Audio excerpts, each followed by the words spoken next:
Oklahoma felt the sting of 2 razor-thin losses in October, but Bob Stoops remains confident. Yes, Boomer Sooner is still in the chase for the Big 12 title. And today, that chase takes them through the rich farmlands of Ames, Iowa. Big 12 football, next on Fox Sports 1.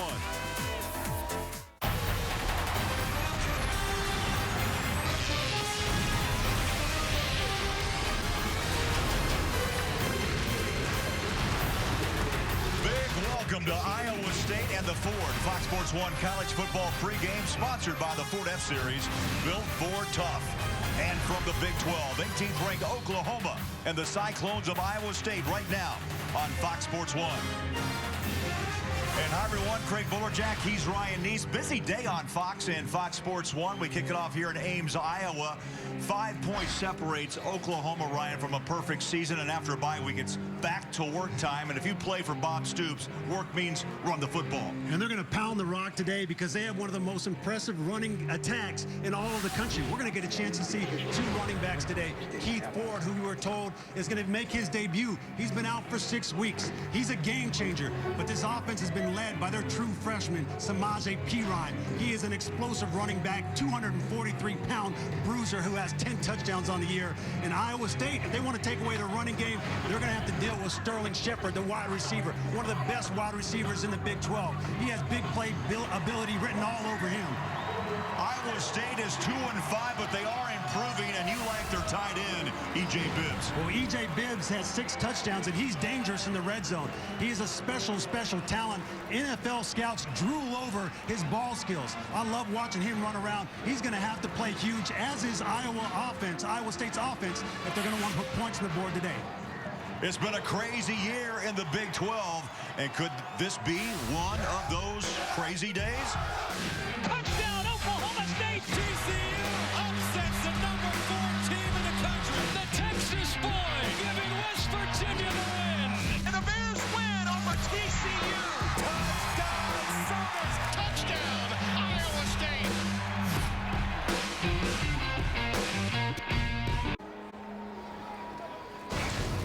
Welcome back to Fox Sports 1 College Football, presented by Kay Jewelers. Weather today in Ames, Iowa, it's cool and windy on this first day of November. Yeah, and wind's going to play a factor in this ball game. It's picked up since early this morning, 48 degrees as we get ready to kick it away. Big topic this week in Ames, Ryan. Can a confident Iowa State team surprise Oklahoma? The last time they surprised the Sooners, it was 1990 in Norman behind junior quarterback Chris Peterson. Passed for 102 yards, ran for 148, scored the winning touchdown in the final seconds, and the final 33-31.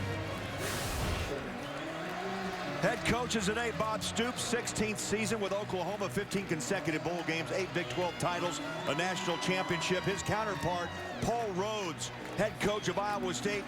And Ryan, hoping to score that signature win his program needs to turn the corner. To turn the corner and build their confidence. All week he stressed confidence. His team starting to find a rhythm on both sides of the football. This would be a huge win and a big confidence booster for this entire program. Both teams coming off bye weeks, well rested. 5-2 Sooners, 2-5 Cyclones. Oklahoma won the toss, chose to defer, so they'll get the ball in the second half. And the ball kicked out of bounds. And we'll see Iowa State for the first time. And Ryan, tell me 3 things you need to know about the Cyclones. Well, right out the gate, their offense is playing at a higher level. They had 45 points last week, a season high for them, impressive. And they're red hot in the red zone. I mean, they're putting up points when they get down there, and that's what you need to do today. And then the third thing, E.J. Bibbs, he has 5 touchdowns in the red zone. He's a go-to weapon. He should be their go-to weapon all game long up and down this football field. There's Sam Richardson, the junior out of Winter Park, Florida. And that backfield is Aaron Wimberly. They'll go from the gun. First handoff. Wimberly stacked up, pushes forward to around the 28-yard line. So Sam Richardson, as I mentioned, just a junior, and is really starting to get the rhythm. 32 career touchdown passes. Back-to-back, he's been impressive. 300-plus yards and plus 3 touchdowns.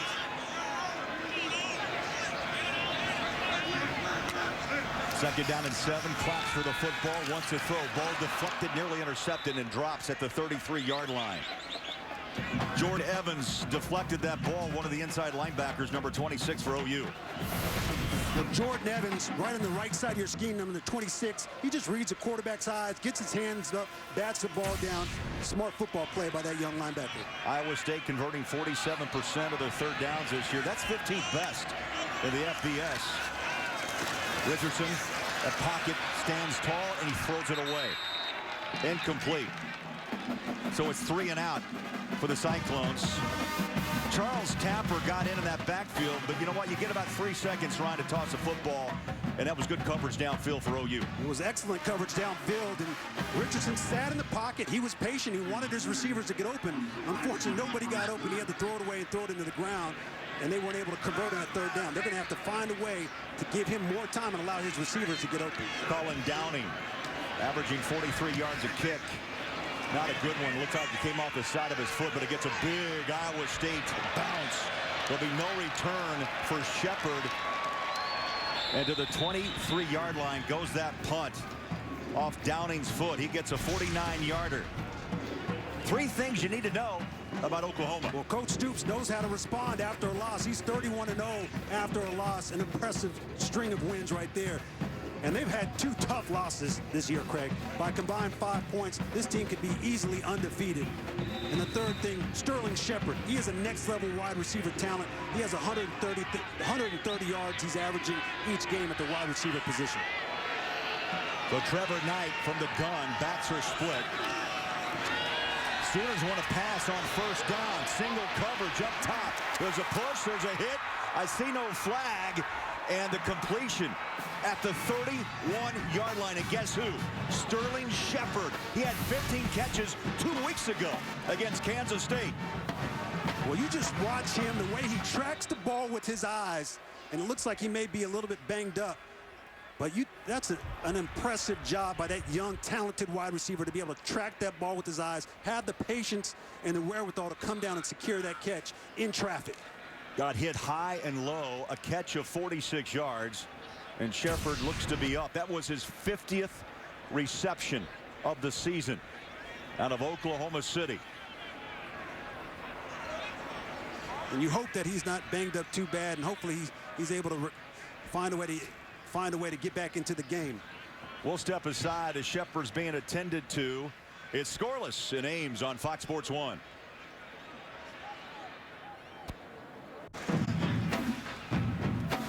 No, you never like to see this, but Shepard is being carted off. I hate to speculate, but he's kind of was mouthing and pointing to his groin. But Ryan, after he made that catch, he kind of bounced up, took a step, and then went to the ground. He did. And I've had a groin injury, and all of a sudden you can bounce up like that, or you go to move laterally, and it grabs and it pulls on you, and you can feel the pain right away. That's a big loss for that offense because he was the go-to man at the wide receiver position. High snap taken down by Knight. He's going to run, has room. 20, 10, 5, touchdown, Oklahoma.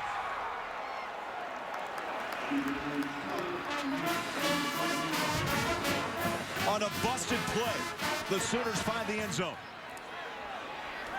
And we got a Cyclone down. Jevin Miller, the middle linebacker at the 35-yard line. 2 plays, 2 injuries. And 2 injuries to key players on both teams. Jevin Miller's the starting middle linebacker, number 55. He is the leader of that team. You hope he's not injured too bad. But what about the wherewithal for Trevor Knight to secure that bad snap, have the confidence, the calmness to be able to tuck the ball and turn it upfield, get positive yards, and get a touchdown? I mean, he had 123 yards last year rushing against this defense. He looked very impressive right there. Cyclones are going to have to find a way to regroup. You can't relax on a bad snap. Sometimes you relax, you get lazy with your technique, and big plays happen. Well, you talk about big plays. Big players have gone down in the first 2 games of this matchup today. Sharp goes down, carted off, and Jevin Miller, their leader, their middle linebacker, 63 tackles on the year. The junior out of Brooklyn, Iowa, is down. He's 3rd in the Big 12. When we talked to the coaches, he said he's the vocal leader. He's the one that gets everybody lined up. He's the most productive football player they have on defense. And if he's out of the game, another big loss for the Cyclones. Wally Burnham, we talked to him yesterday. I mean, he just had so much respect for this young man. 3-year letterman. He talked about each week he continues to grade out high. Said he's maxing out, playing really above the coach's expectations. And you know, they were very impressed, as you said, spoke very highly of him, not just as a player, but as his character as well. I'm sure they're very concerned with this injury. Like Bob Stoops did to check on Shepard. Now Paul Rhodes making his way back to the sideline after having a chat with Jevon Miller.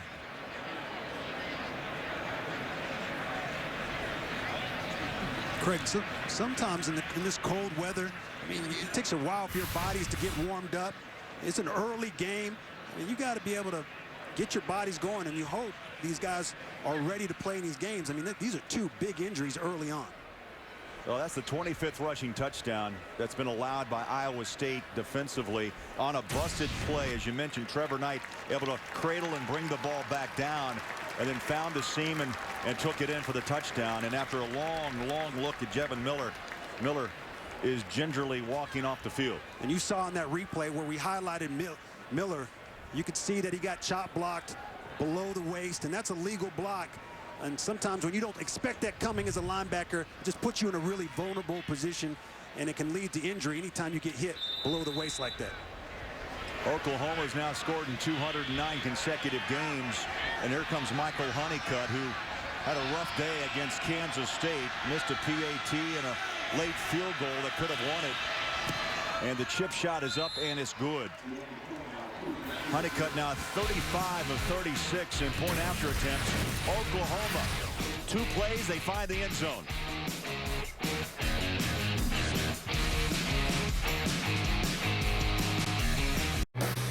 Tonight, buckle up and hold on as Marcus Mariota and the 5th-ranked Ducks look to cruise past the Cardinal in their race to a playoff berth. Stanford, Oregon, tonight at 6:30 on Fox. Welcome back to Fox Sports 1 College Football, presented by K Jewelers. Trevor Knight took it 31 yards. That ties a season-long run for Knight. 2 plays on that Oklahoma drive. I mean, the key catch by Shepard and then the run by Knight. It took 34 seconds. We could, you know, those 2 big explosive plays got overshadowed by the injuries to Shepard and Miller. But that offense, they came out shooting their gun. Big play in the passing game down to Shepard, and then Trevor Knight with the big-time run for the touchdown. That's exactly the way Oklahoma wanted to start on the road. Sooners will kick away for the 2nd time here in the opening quarter. No return the first time, and there will be no return on the second boots. Wimberly lets it fly out of the backside of the end zone, and Iowa State goes back to work. It was 3 and out, Ryan, last time the Cyclones touched the football. Well, they struggled on 1st down. They tried to run the ball. They didn't get anywhere with that, and all of a sudden, 2nd down, they didn't get anything. They got an incomplete pass. 3rd down, they were 3rd and long. And that plays into the favor of Oklahoma and their defense. They can just get after you. They can dial up blitzes. They have some unique blitzes that they'll bring heat all day long. Sam Richardson's at his best when he's got 3rd and short, 2nd and short. He can pick apart defenses. They got to find a way to win on 1st down, though. Aaron Wimberly lines up alongside Richardson. Good protection. Sets his feet, throws underneath, and the ball incomplete through the hands of Wimberly. And Ryan, let's talk about Oklahoma's defense and those impact players. Well, you know, as a former linebacker, I always try to search out other big-time linebackers, and Eric Stryker is one of those big-time linebackers. He will hit you. He's very physical. And Zach Sanchez at the cornerback position, he can flat-out cover anybody in the country. 5 interceptions on the season. And right now, Iowa State's offense struggling against Oklahoma. They put up 45 points a couple of weeks ago. In that tough loss at Texas, they went 524 yards. They ran 93 plays. They've had a lot of confidence in the last 2 weeks. They have, and they just aren't showing it right now. They just look a little bit out of sync, out of rhythm, and that's what's plaguing this offense right now. Cyclones on 3rd down and 10. Quick toss, far side. Oh, what a catch at midfield, and a flag is out. Lazard, the outstanding freshman from Urbandale, Iowa, with a reception, and a flag's back at the 45. Alan Lazard, number 5, he runs a little corner route. Really nice coverage. but Lazard concentrating on the ball, and Wilson does a great job covering. Holding. Defense. Number 2. Penalties declined. The result of the play, first down. Well, Wilson gets called for the hold right there, but Lazard comes up with a big catch, and it was a nicely thrown ball by Richardson. Richardson took a tumble on his back after the pickup at 24, and the first down for the Cyclones. They go underneath in traffic, and the ball knocked away and complete at the 45-yard line. Tough throw, dangerous throw. Dangerous throw. Oklahoma brought an all-out blitz right there. They had nobody back as a safety. They said, hey, we're going to get to Richardson and rattle him. And that ball came out of his hands just a little bit too quick. Iowa State running a hurry up. 3 wide receivers on the near side. Little run option and a nice run to the 45-yard line. Wimberly, I think he's a scat back, only 5'9", about 175 on a good day. On a good day, I would love how the coaches said it. We just can't put weight on this guy. We wish we could give him, some cement to eat to try to put some weight on him, but they just can't find a way to get weight on him. He's an elusive guy in the open field. Yeah, pizza, baked potatoes didn't work. Richardson throws, had that crossing route underneath. You saw Jarvis West. He was trailed by Quentin Hayes. The offensive coordinator had a great talk with him, Mark Mangino, the former Kansas head coach, yesterday. And he said, look, I don't have a problem eating potatoes and pasta. I can't transfer that over to Wimberly. He said Wimberly, they give him everything in the book to try to eat, and it hasn't happened. But if they can find a way to get the run game going, that was a nice run. It's only going to help this offense and allow Richardson to settle down and give him a little bit more confidence and time in the pocket. Downing, end-over-end kick. Sanchez will let it take a divot back at the 14-yard line. And they're going to mark it out of bounds right at the 18-yard line. The Oklahoma back on offense with a 7-point lead. Stay tuned. It's a big day on Fox and Fox Sports 1. You'll see Kansas and Baylor. And then tonight, big game. Stanford taking on Oregon. Texas at Texas Tech. And late, Utah trying to stay in that Pac-12 race. A big game against Arizona State. Stay with us on Fox and Fox Sports 1. It's a long day of really good football. I can't wait to watch some of those games. Oregon, they were challenged by Stanford every single year. Samaje Perine in the backfield with Trevor Knight. Play action pass, drop it over the middle. 30-yard line, and the reception by Deron Neal. That's his 27th grab of the year, and that was a perfect play action and a drag underneath and a big gainer. They're going fast, they're going up tempo to catch this defense off guard right now. Quick toss, dropped. And the old rule is you got to catch before you run. And Micah Quick, who has that quick speed, wanted to get upfield and didn't have the handle. Well, he didn't listen to you. He didn't know the old rule. You're absolutely right. You got to catch that football, secure the catch, then use your speed and elusiveness to get up the field. He took his eyes off the football and dropped that.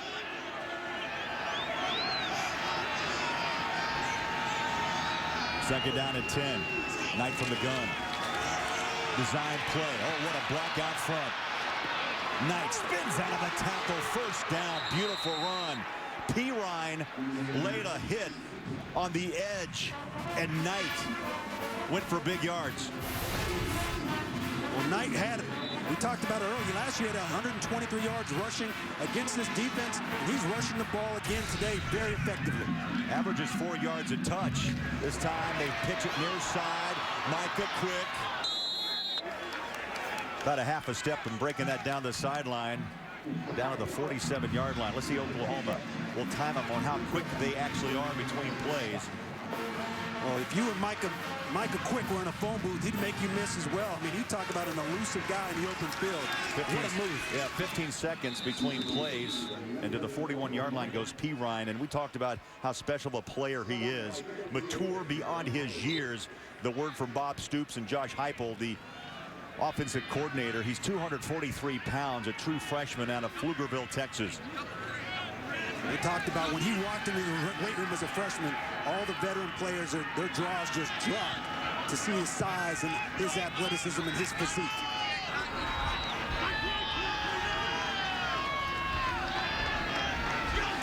Over 30 seconds on that snap. Wide open. K.J. Young with his first grab, 14th of the season, and a wrap and roll tackle. And right now, OU's have their way. Trevor Knight making his 13th career start. Not bad numbers, Ryan. 10-2. 10-2, playing with a lot of confidence. He's running the ball very well today, and he's throwing strikes all over the place. His wide receivers are all wide open right now. He's got his pick of the litter right now where he wants to distribute the football. 4 of 5 passing for 76 yards. Trevor Knight from the gun. Put that ball. Took a little slow. It was a little slow to develop as Piron was late. Luke Knock, the weak side linebacker, was able to bring him down. Now getting back to Piron for a moment, and Ryan, you played at UCLA in the National Football League. It's not often you get a young freshman or a rookie who can come in and there's an awe among the veterans or juniors and seniors on a football team. It's very rare, but they just shows you what a special talent he is. He was strong, he was fast, and he's demonstrated all of that athleticism. Doesn't just happen in the weight room or on the practice field. He transfers it over onto game days as well. That was the 8th play of this drive. Neal, 16 yards, and OU's on the move again inside the 20 at the 16-yard line. Fresh downs, 1st and 10. Already 143 yards in this first quarter. Knight flush from the pocket on his back foot. Throws it and throws it away. Trent Taylor, Robbie Garcia made their way into the backfield to pressure Trevor Knight. Well, he looks cool and calm and focused after a week off. We talked about it. He's a dual threat. He showed it right there. He was in the pocket. It was a little design play action pass. He was patient. Nothing was open. He got pressure. He was able to escape outside the pocket, look for his receivers, keep his head down the field, show that calm presence. Wasn't able to find an open receiver, but he's playing lights out right now. He's hit 4 different receivers so far in this game, 92 yards. Knight once more. Up top he goes, a jump ball in the end zone. Touchdown, Oklahoma. No! One official said yes, one official said no. And the call is Neal did not have possession. He juggled the football. Well, Neal runs a go route, and all of a sudden he finds a way into the back of the end zone, and Sam Richardson is trying to cover him. He doesn't get his head around in time, loses track of the football. Neal looked like he comes up with a catch right there, a one-handed catch. Side judge said yes. The back judge on that back line end zone came over and said no, disallow it. Well, they're going to review this. That's close. Yeah, they should. Absolutely. Timeout. Oklahoma. That's their first timeout. Previous play. Under review. So they will review this play. Will set beside 7-0 OU.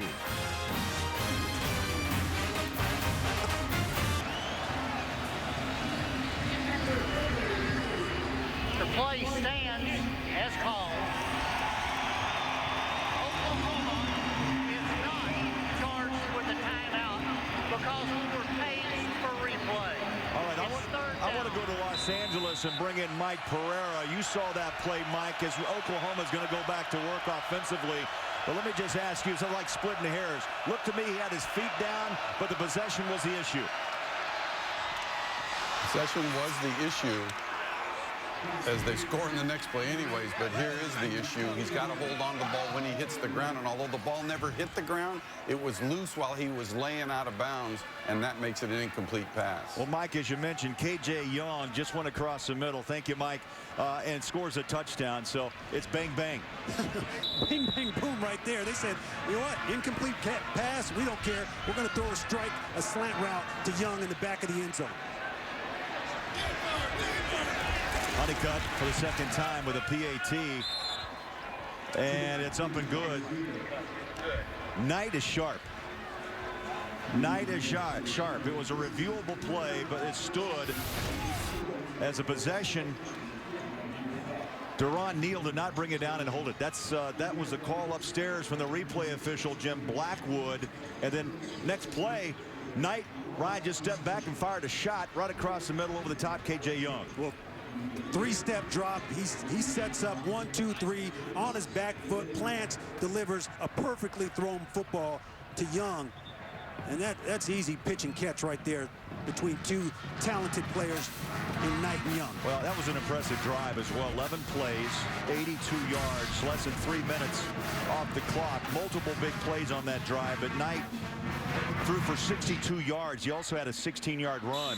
Well, right now, Iowa State's defense has got to find a way to figure things out. They were on their heels.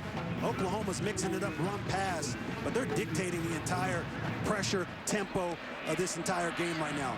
Iowa State's got to settle down and find a way to come up with some plays defensively.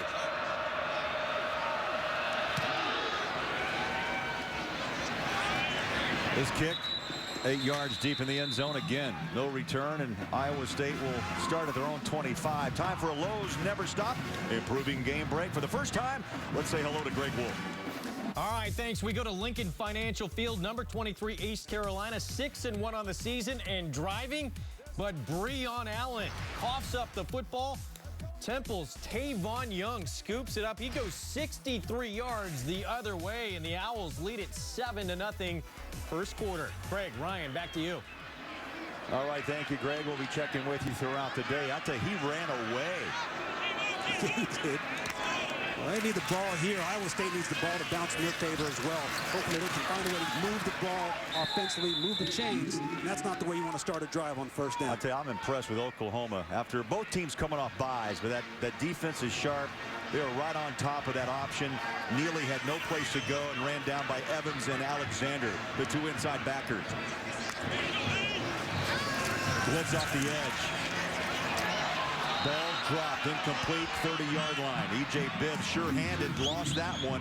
He's had 32 catches. I know you like him, so do the pro scouts. I do. His ball skills are off the charts. He's usually very sure-handed. He's physical, and he's a very good route runner for a tight end. He's going to play at the next level for a long time. Third down and 10 for Richardson. He just 1 of 8 for 24 yards. Needs a first down. Throws it to, I'll tell you, empty space. That was a crossed route. One high, one low. And that brings up 4th and 10. So a little problem for Mangino and his offense here early. Just out of sync. And when you start getting out of sync, you get out of rhythm, you start trying to force things, you start trying to press a little bit harder. And right now, they just need to calm down. Plenty of time left in this game to get back in it, find a way to just get your rhythm and do what you do and do that really well. Downey with the punt and a fair catch at the 43-yard line. A 32-yard punt, and Fox Sports Supports is proud to team up with Boys and Girls Clubs of America. Boys and Girl Clubs help young people to reach their full potential as productive, caring, responsible citizens through programs that promote character, leadership, education, healthy lifestyles, and so much more. For more information, you can visit foxsportsupports.com.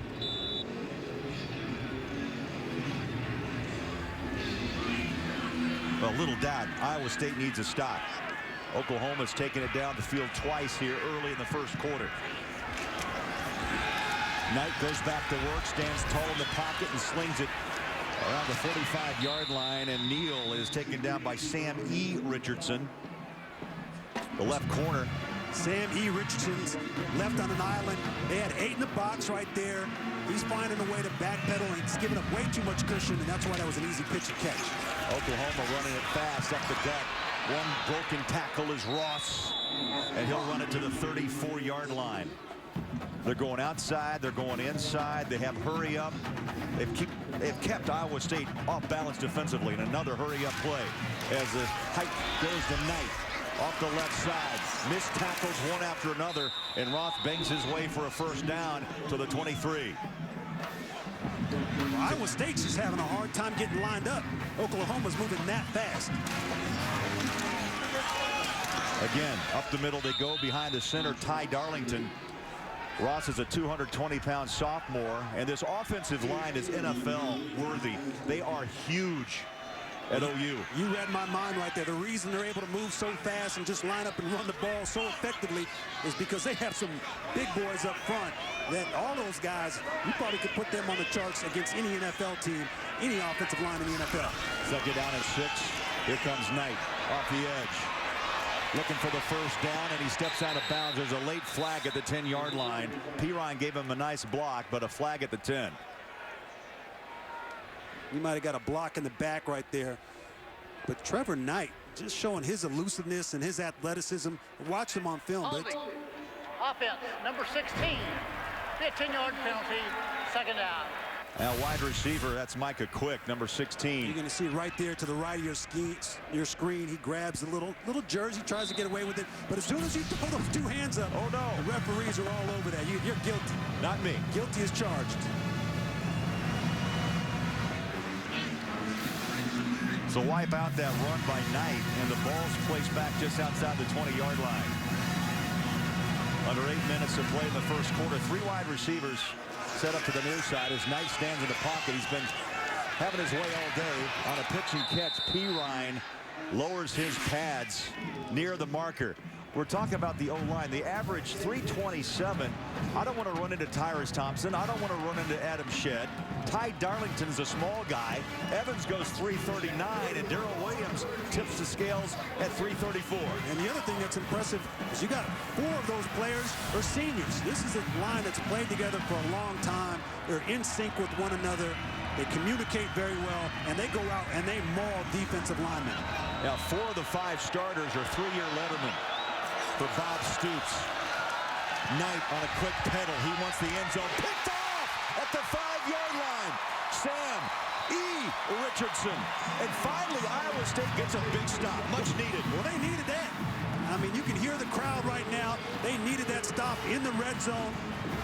Sam Richardson comes up with a big-time interception. Reads the quarterback's eyes. He's in perfect position. And this is Knight just forces this football in there. I mean, that's just a bad throw on his part. No reason for him to make that throw. He should know that. But when he does, you got to take advantage of your opportunities. And Sam Richardson's all over it.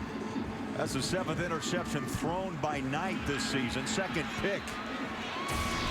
And then Iowa State secondary for Richardson. Cyclones with the football on a comeback. Nice call, Lazard.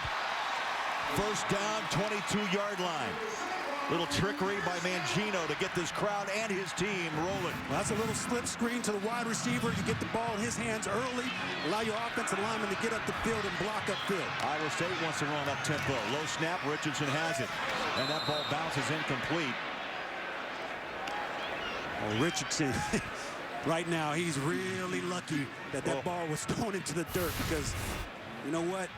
That was going to be an interception. Zach Sanchez, who already has 5 picks, he's all over that. He would have picked that and took that to the house. That was number 6 looking right at his eyes. 2nd down and 10. Not much off the ground. Wimberly swarmed under by the Sooners. Front line of Tapper and Phillips. And you get an incomplete pass, and you get a run play that doesn't go for any yards, and now you're in 3rd and long. We talked with both coaches. Offensively, this is not the position that you want to be in against a talented defense, and you got to watch. They're going to bring pressure right now and get after Richardson. A loss of 1, 3rd down and 11. Sooners show blitz. Here they come, both edges. That ball deflected, falls incomplete again, nearly intercepted by the Sooners. That play blew up because pressure on both edges. Well, they brought heat once again. 3rd and long. They're going to dial up all types of unique blitzes, and they get to Richardson. They hit him from both sides. The ball's got to come out of his hands quick, and the receiver doesn't continue to run his route. He stops his route, and that's all of a sudden it's an incomplete pass. They're going to continue to see that all game long if they continue to get in these 3rd and long situations. And Oklahoma looks, Ron, also to get good field position as Downing lifts a nice high punt and a fair catch way for by Sanchez at the 40-yard line. In fact, they're going to call it at the 38. Oklahoma off and running early behind Trevor Knight. They lead by 14 on Fox Sports 1.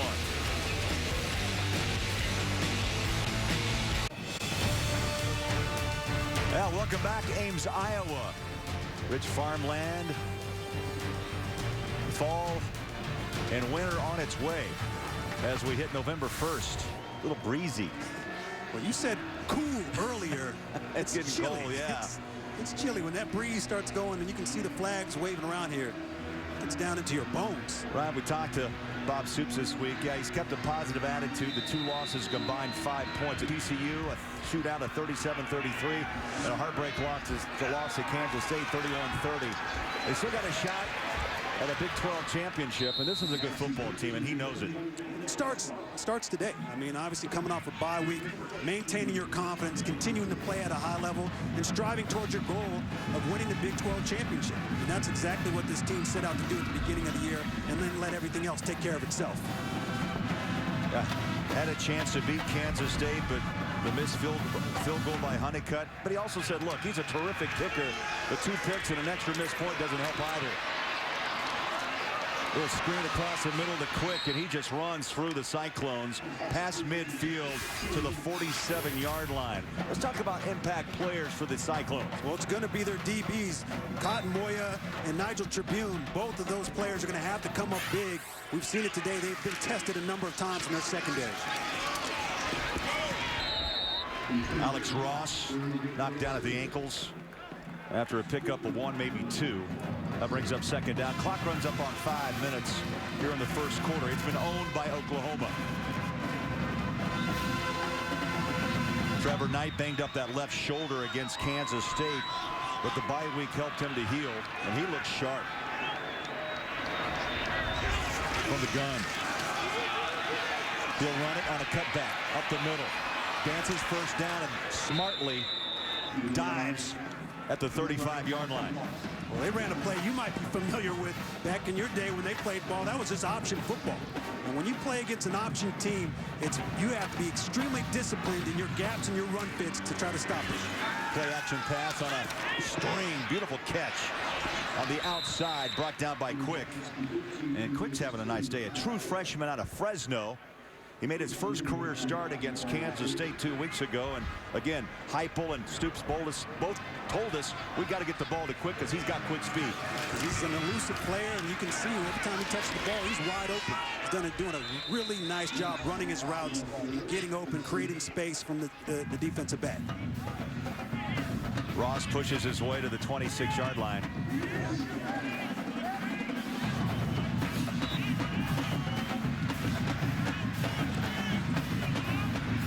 Amazing first quarter. 240 yards, 146 passing, and nearly 100 on the ground compared to 45 for Iowa State. They look unstoppable, and you see the passing yards, and this is the area where they take strikes offensively. I wouldn't be surprised if they take one right now. Play clock under 5. And from the gun, it's Knight on the handoff. Keeper, now the pitch, the old-fashioned way, at the 10. And hopped out of bounds is Dimitri Flowers, the fullback.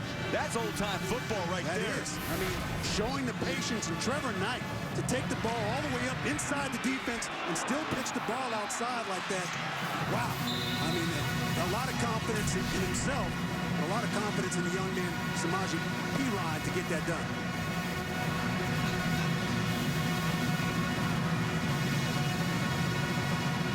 That old triple option back in the day of Barry Switzer at Oklahoma, unstoppable. And now Oklahoma's morphed into a spread, into a hurry up. Second down and goal. Bob Stoops, 16th year, all-time winningest coach in Norman.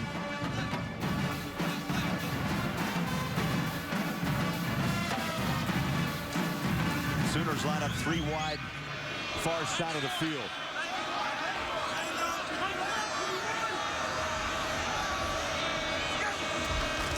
Knight looks at the end zone. Up top, beautiful catch, and pulled down by Blake Bell.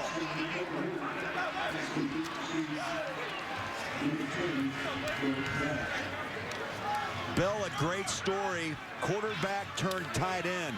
We used to know him as the Belldozer. 6'6", 259. He comes from a long line of talent. His dad, his brother, his dad and his uncle both played in the NFL, and he's wide open right there. Luke Knott, number 21, the linebacker, he fell asleep on the play-action pass, and Bell snuck in behind him for the touchdown. Third touchdown for OU in this quarter, and the kick is good by Honeycutt. OU is sharp, well rested, tuned in, on the road, up by 3 touchdowns in Ames.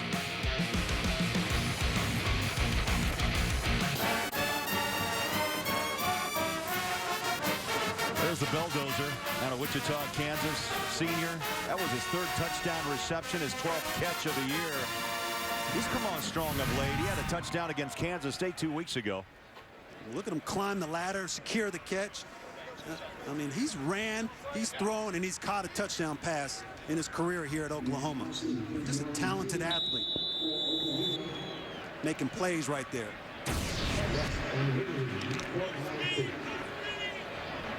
Nine plays. Oklahoma goes 62 yards in just under 3.5 minutes. 21-0. Sooners. And again, no return. Time for a game break. We go to Los Angeles. Here's Greg Wolf. Thank you. We check in Piscataway, New Jersey. Wisconsin's Melvin Gordon continuing to put up Heisman-type numbers. Now in a tie for 2nd in the FBS with his 17th rushing touchdown this season. Wisconsin leads Rutgers 7-0 second quarter. Greg, Ryan, back to you. All right, thank you, Greg. I know you like Rodgers, the way he runs the football. I do. Runs with determination, power. Iowa State needs to calm down. Let me try to find a way to mix in some screens, slow down this pass rush. Again, off the blitz, off the corner. They pick it up and pitch it outside at the 29-yard line. Jarvis West has been banged up a bit, now running full speed for the Cyclones, and he's a breaker in that slot at 5'7", 170. He can wiggle away in a hurry. You can't get it all back at once. No, just take your time, move the ball down the field, eat up the clock, give your defense the ability to rest. OU being very aggressive on the corner, little hook and ladder. Wimberly dances down the sideline, and they'll mark him out at the 40-yard line. That's his second little trick play Mangino has run to try to restart his offense. We talked about a screen. You got to mix things up against a speedy offense like this. And this is the old hook and ladder. Aaron Wimberly comes out of the backfield. They pitch it to him. That's a nice little design play and effectively ran. Try to keep OU honest off the edge. Not much. About a loss of a yard back at the 39. There's Mark Mangino. Had a great talk with him yesterday. He's having fun. He's having fun. First year here in Ames. He walked into that meeting room with a lot of energy. And the first thing he said, I love what I do, and I love being around these young men and coaching them up. Pressure again from the edge to the 45, maybe the 46-yard line. Jarvis West up against Quentin Hayes, the strong safety. It's a manageable 3rd down and 5.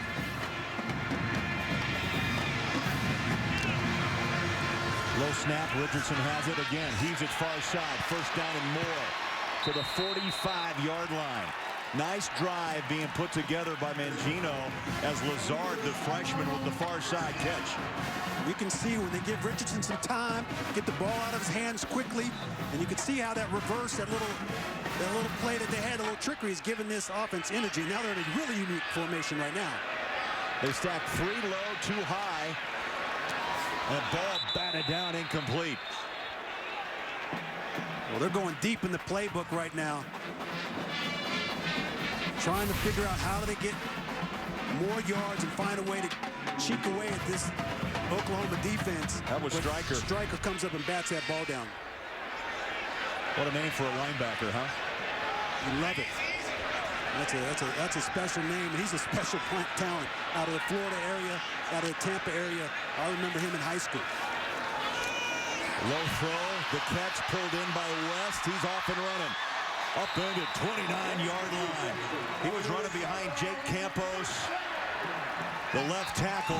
And Iowa State now trying to settle things down. They're at the 29-yard line. Best field position of the day for the Cyclones. Well, they ran that hook and ladder trickery earlier. Now they lined up in some really unique formation, offensive linemen all over the football field, and they get the ball into their playmakers' hands, and they're moving the ball down the field. This is what they got to do. They got to put points on the board now down here on this side of the field. Less than a minute to play. Richardson Casual escape, sides-arms it, and it's incomplete inside the 20-yard line. Took a short bounce. Pressure. Forced that throw. And Richardson tossed it in the ground. Oh, just a fingertip. Again, pressure from the edge. Richardson steps up out of the pocket. That ball tipped and still caught. E.J. Bibbs saved the day. That Offense, number 67. 10-yard penalty, second down. That ball was up for grabs, but push it back 10 on the penalty. We just talked about Eric Stryker a minute ago, and he came off this edge. He exploded off the line of scrimmage, and he tries to turn the corner. And Jake Campos just can't block him. He's coming with so much speed. He just grabs some cloth. And you can see Eric Stryker's disappointed he didn't get the sack, and the ball was able to get out of Richardson's hands. Well, this Mike Stoops defense, the brother of the head coach, I'd say he's aggressive play calling today. Oh, I would love to play in a defense like this because they fly around and they force you to make mistakes as an offense. That's going to end the first quarter here in Ames, Iowa. OU dominating up by 21. Fox Sports 1 College Football presented by Kay Jewelers will return after these messages.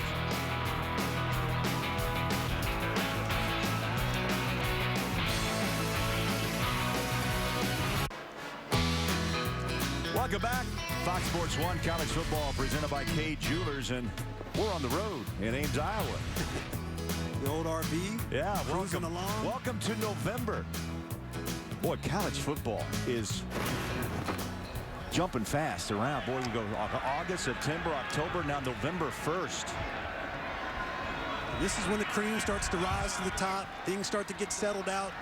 And right now, Oklahoma's flying around. They look like a very impressive team today. Big series here for Iowa State. Throw into double coverage. How about that? Leaning out. Stryker knocks that ball away. He's having a great first half of football. We just saw him in the backfield disrupting the quarterback. Now he shows his athleticism. He drops back in pass coverage. He's able to get his hands on the ball and bat that down. He has the ability to both rush the passer and be able to drop back and cover a lot of people in this game. That's why he's such a special talent at the linebacker position. That's a big stat. Iowa State just 2 of 6 on converting third downs. They need 20 to keep this drive alive. On the Oklahoma 40-yard line. Richardson out of the pocket. On the run. And a sliding catch at the, 17-yard line by Wimberly.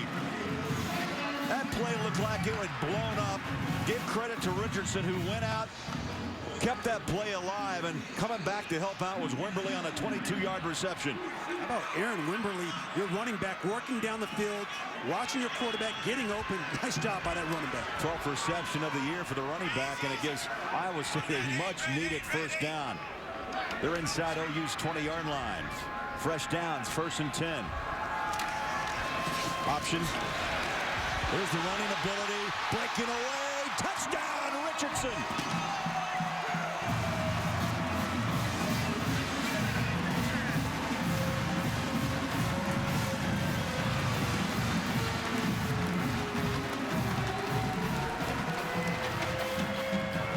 The sirens are sounding in Ames. Richardson, that dual threat quarterback.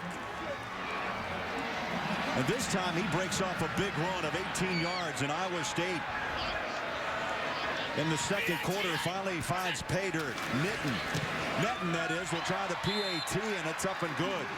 So the Cyclones find an answer here early in the second quarter on the board in Ames. 21-7 Oklahoma.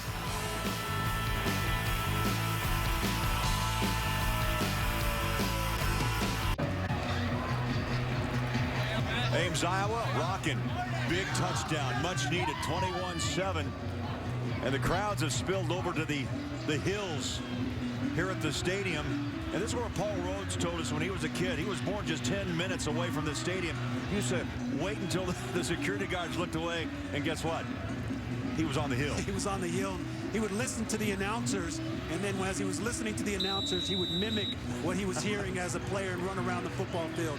Pretty impressive story. Hometown guy. He loves being here representing Iowa State. Now born 10 minutes away. Iowa State kicks it away. 1 yard deep. Here comes Ross. Still on his feet. Tackled back. He was at the 15 and dropped back at the 11-yard line. Now Iowa State has some momentum. Has a little bit of momentum. The UFC returns to Fox Sports 1 with an epic night of fights from Brazil, including a lightweight heavyweight showdown between 9th-ranked Shogun Rua and 9th-ranked Ovince St. Preux. UFC Fight Night, Saturday at 10:30 Eastern on Fox Sports 1 and streaming live on Fox Sports Go. I tell you, Ryan, momentum. So big in this college game. It is. Offensively, Iowa State did a nice job moving the ball down the field. Sam Richardson gave Oklahoma a little taste of their own medicine with the option run for a touchdown. But how is Iowa State's defense going to respond? They've struggled today. They need to find a way to settle down, tackle well, put some pressure on Trevor Knight, take him out of the game.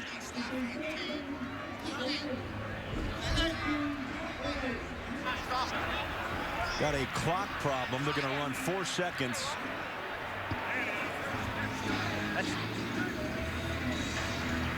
So Randy Crystal today, our referee.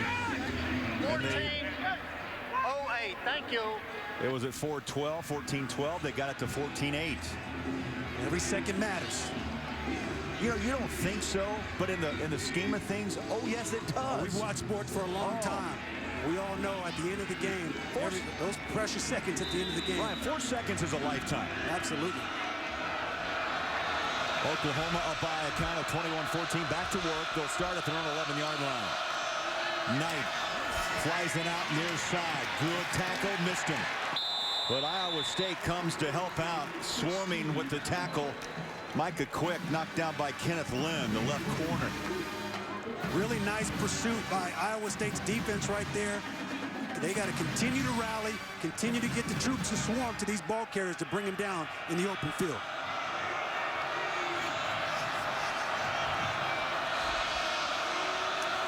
Knight from the gun, slings it, flat, caught, 20-yard line. Close to a first down, depends on the mark. Micah Quick. And I do like the fact, Ryan, what you mentioned, Iowa State swarming to the football now. When you're playing against a talented group like Oklahoma, all the skill positions they have, the running backs they have, it takes an entire defense to bring these ball carriers down. Very rarely are you going to bring them down one-on-one. And if you can't do that, you have to trust that your other 10 players are going to rally and find a way to bring them down with you. That played just enough for a first down. They set the chains at the 21-yard line.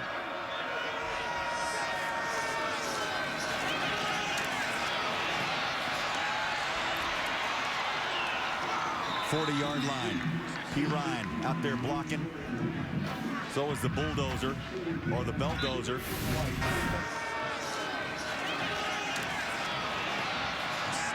Samaji Piran, he is a bulldozer, 243-pound freight train. When he gets in the open field, he's hard to bring down.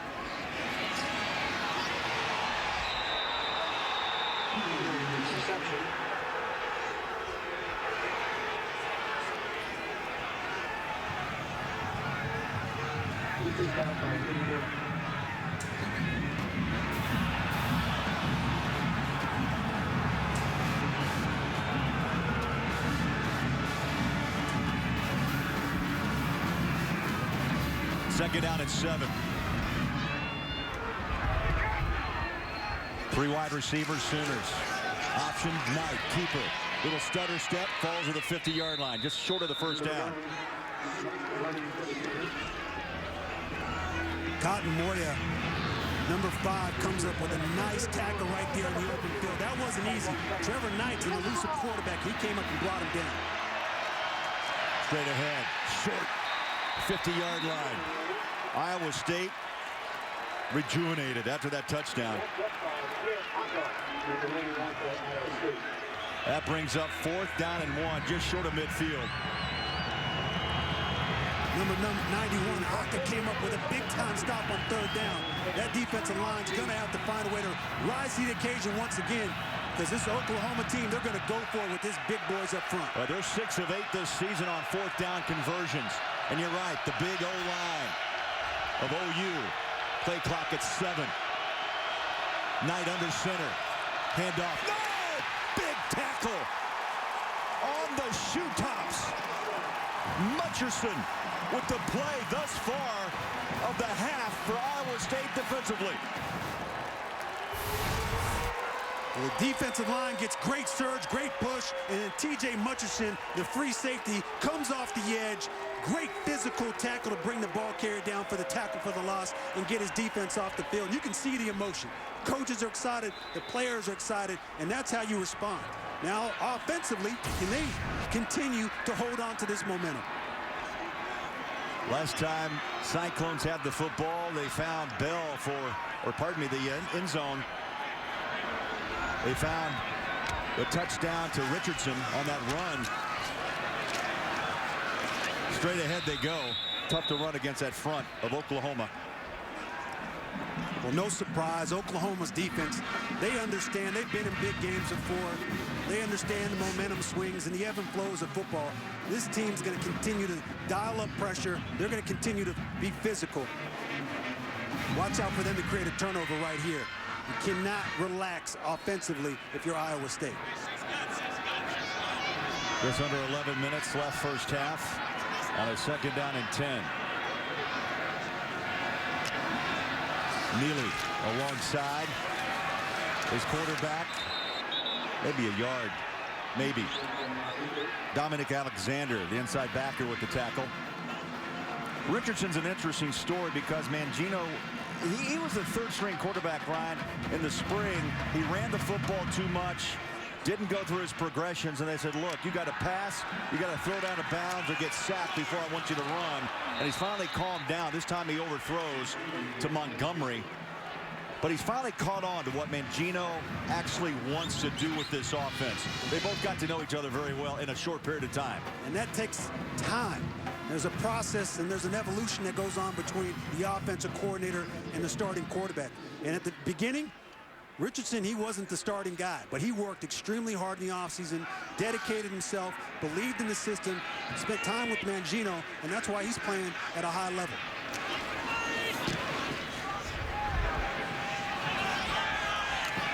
Ten-yard line, and that's where Oklahoma will start their next drive. Timeout in Ames. 21-7 Oklahoma.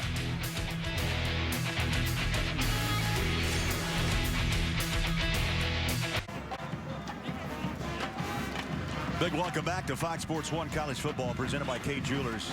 Oh, I love the sun. It's out, it's cold, but you know, if you got a place to be, a blanket on the hill here at the stadium, and it's a beautiful sight. Jack Trice Stadium undergoing, by the way, a facelift.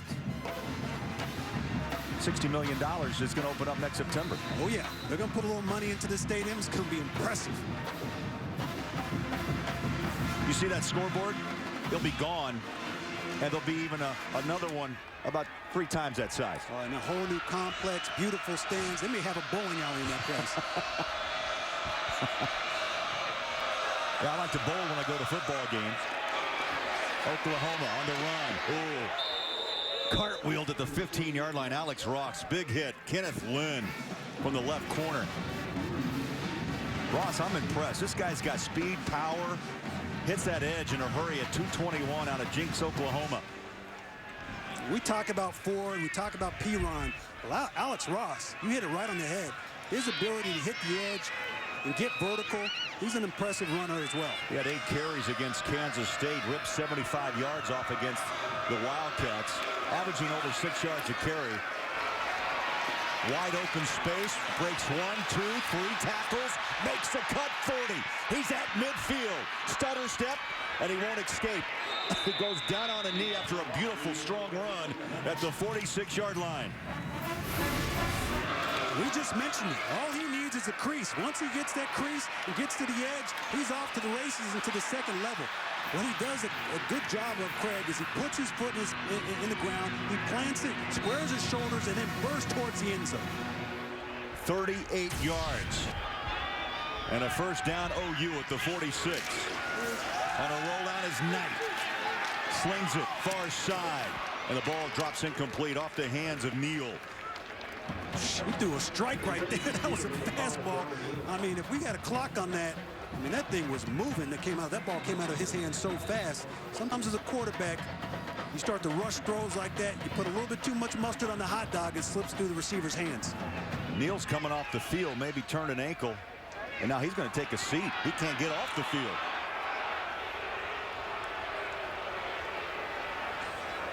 Well, coaches, you know, sometimes they tell you, I'm an old school guy. If you can get off the field, you get off the field. But coaches nowadays, they want their players to sit down, make sure they get the proper treatment, make sure that the trainers can come out and assess them. That allows another player to get back into the game. That's just a smart move on his part. You saw Neal stretch out for that pass, and I don't know if that's a cramp. It's a cold day. I doubt it. Well, sometimes you do cramp up. What's funny is on these cold days, you don't drink as much because it's cold out, so you're not drinking as much fluids and Gatorades and waters to hydrate yourself properly like you do on a normal football day when it's a little bit warmer. So these players have to be careful. Coaches and trainers will tell you all the time, make sure you're drinking up and down the sideline. I'm sure they're telling the players that. That brings up second down and 10, 9:03 to play in the first half. Knight again carries the ball wide open. Spins out of a tackle, then brought down at the 36-yard line. I've been impressed with his rushing game today. P-Ryan again. They've used him a lot as a blocker today for the quarterback, Trevor Knight. Well, I'd use him too. 243 pounds. I'd get behind him. But this is an option game. Knight has the ability to pitch the ball and keep it himself. And he's keeping and making smart decisions. Straight ahead. Past the 35, P-Ryan this time gets the touch. He played at Hendrickson High School last year, ran for nearly 1,500 yards his senior season with 12 touchdowns. And he's made the transition to Division I ball, smooth. Smooth. And the coaches talked about his maturity, not just physically, but mentally as well. That's an impressive compliment by coaches at this level. Nice cutback on that option once again. 29-yard line.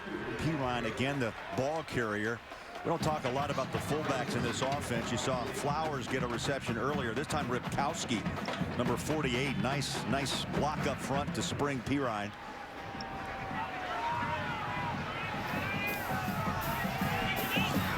Under 8 minutes, Oklahoma moving the ball again. Second down and 5, leading 21-7. Quick hit, P-Ryan.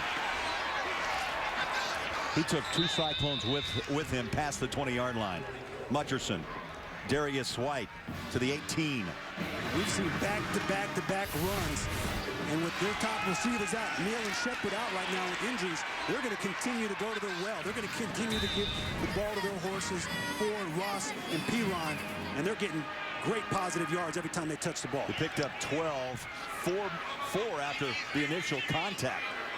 So an 8-yard run plus 4. First and 10, 18-yard line. Wide open. Nice cut.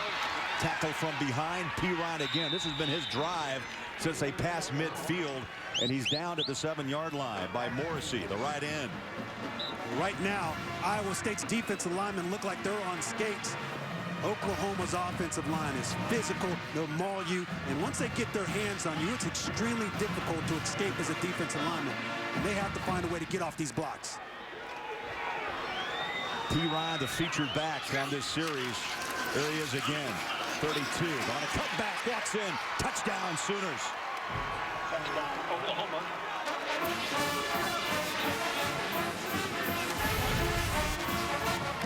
Well, they ran this play to the left. They ran it to the right. You can see the blocking up at the second level. And P-Ryan goes in untouched. And they're going to continue to go to these plays. Right now, Iowa State has no answer for them. They're not getting off blocks. They're struggling defensively. And Oklahoma now is starting to impose their will. They got back to the basics right there.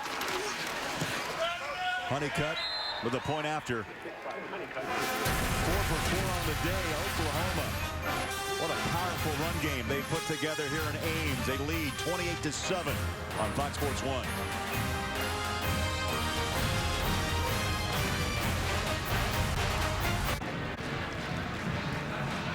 Ryan Neese break it down. Stat comparison brought to you by Ford. Bill Ford Tough. 391 yards. That's not a ball game. That's a half. Not even a complete half. It's not even a complete half. And the first downs also is an alarming statistic right there. When you look at Iowa State, only 7 first downs. Their best defense is their offense right now. And their offense, unfortunately, isn't moving the chains and keeping their defense off the field. So that's something they got to find a way to continue to get positive yards, continue to move the chains offensively. They have an opportunity right here. On that drive, too, how impressive. All 90 yards on the ground. 9 plays, 8 were rushing. P-Line on a 7-yard touchdown, 28-7. Wimberly, here he comes, racing to the 40, racing to midfield, and thrown out of bounds at the 48-yard line. Hey, Iowa State down by 3 touchdowns, still fighting their way back. A 43-yard return. Wimberly does a nice job bringing the entire return team to him. He puts his foot in the ground, makes a nice cut, gets to the outside, and that's the kind of field position that this offense needs. Let's see if they can take advantage of it. 6.5 minutes before halftime for Iowa State, down 28-7, and Richardson throws a strike, pitch and catch. Simple football at the 40-yard line. Davario Montgomery with the reception. He had to set out last year after transferring from South Florida. He is 6'5", big target, and they expect big things from him. As they should, because he's a special talent. He has a big catch radius, very athletic, and he can jump up and catch almost any ball thrown in his direction. We'll put Montgomery in motion on a toss out. And they're going to wave it incomplete. Montgomery got turned around, never got his feet under him. 3rd down and 2. That's okay. You try to take a shot right there on 2nd down, try to get a little screen pass, set that up. But 3rd down and 2 now, you have an opportunity. We talked about it. Move the chains, get a 1st down. They're both from warm weather, by the way. Winter Park, Florida, making their way into Ames, Iowa to play college football. Oh, in traffic, tough throw, incomplete. See, Richardson more than once today, Ryan, has tried to squeeze that ball inside Oklahoma. Those linebackers at the 40-yard line. 4th and 2. Crowd wants Paul Rhodes to go for it. Richardson keeps throwing balls like that. He can get somebody hurt. He threw in the traffic right there, and his big-time tight end, Bibbs, came up a little bit slow. That's a tough throw, a tough catch, and obviously they weren't able to convert. They keep Richardson in on a tie. Dropped it. 30-yard line, wide open. 6 was waiting.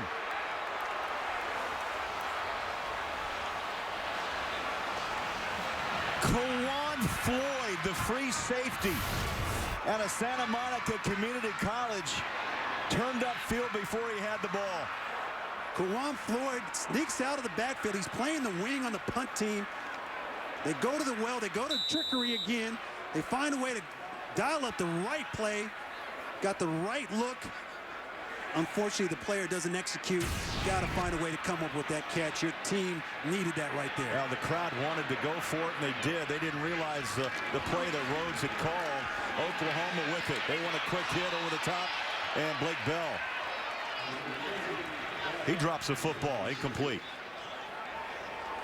Well, that would have been another explosive play, another big-time play for Blake Bell. He comes up short, isn't able to secure that catch, and Trevor Knight, he keeps finding the open receivers. I mean, he's been very impressive this half, taking his time, patient, and throwing the ball very well to open men all over the place. On 2nd down and 10, Oklahoma back to work. Quarterback keeper Knight finds room down the sideline, bumped out of bounds, and the mark will be at the 44-yard line and a 1st down OU. I knew Knight could run, but he has shown a little different speed, a different gear today. Well, when you get behind those big boys, they pull around like that. Those are old student body rights. You just need a lane and a seam, and he's getting those lanes and he's getting those seams, and he's doing a nice job being patient. He understands what the defense is giving him on these option plays. He's keeping the ball instead of pitching it.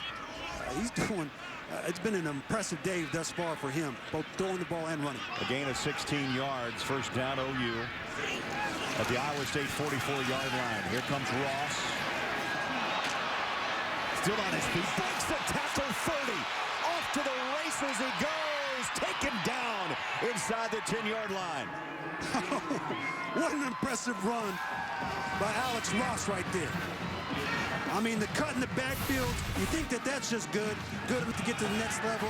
Puts his foot, stops on a dime, breaks a tackle, runs through blocks, runs through tackles, and he's off to the races and barely gets dragged down. I'll be just honest, before he scores. I thought I was playing a video game. He did it all. 36 yards and stopped inside the 10-yard line. First and goal, Oklahoma.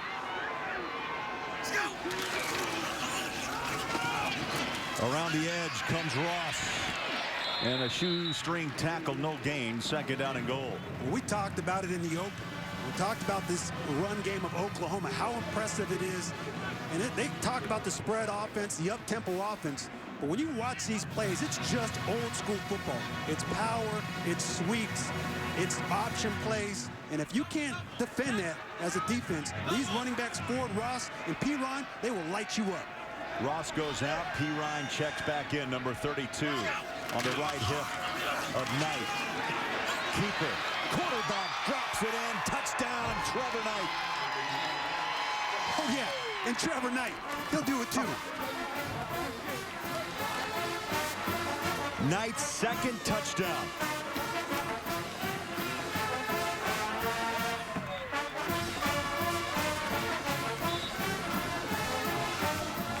They had this option play. They got it dialed in right now, Craig. It's extremely hard to stop when you have a quarterback that understands and is patient with the football. And if you block the right people defensively, it's almost impossible to defend. And Iowa State right now is struggling defending these option plays. Honeycutt with the PAT. What an afternoon it's been for Trevor Knight. You talked about the lane, sidesteps a tackler, and Oklahoma builds a lead of 35-7.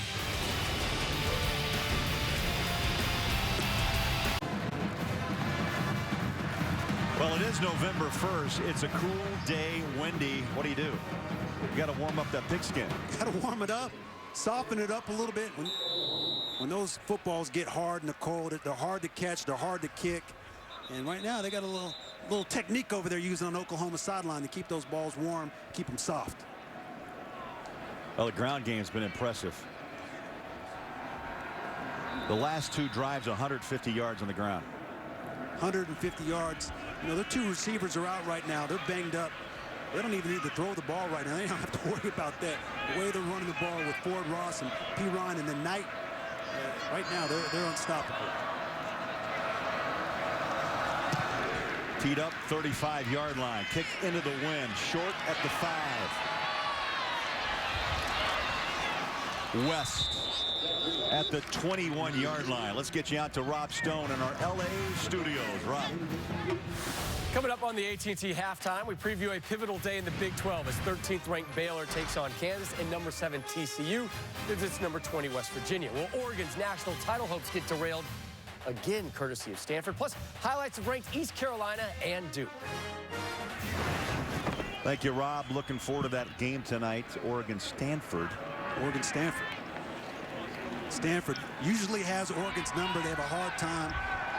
Oregon has a hard time getting over that hump, playing that team. Oh, what a disciplined team.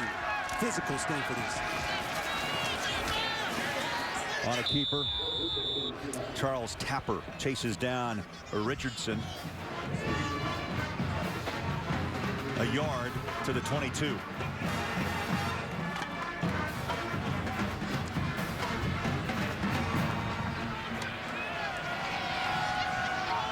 Second down and 9. Oh, he's been bringing pressure off the edge all afternoon. And again, guess who?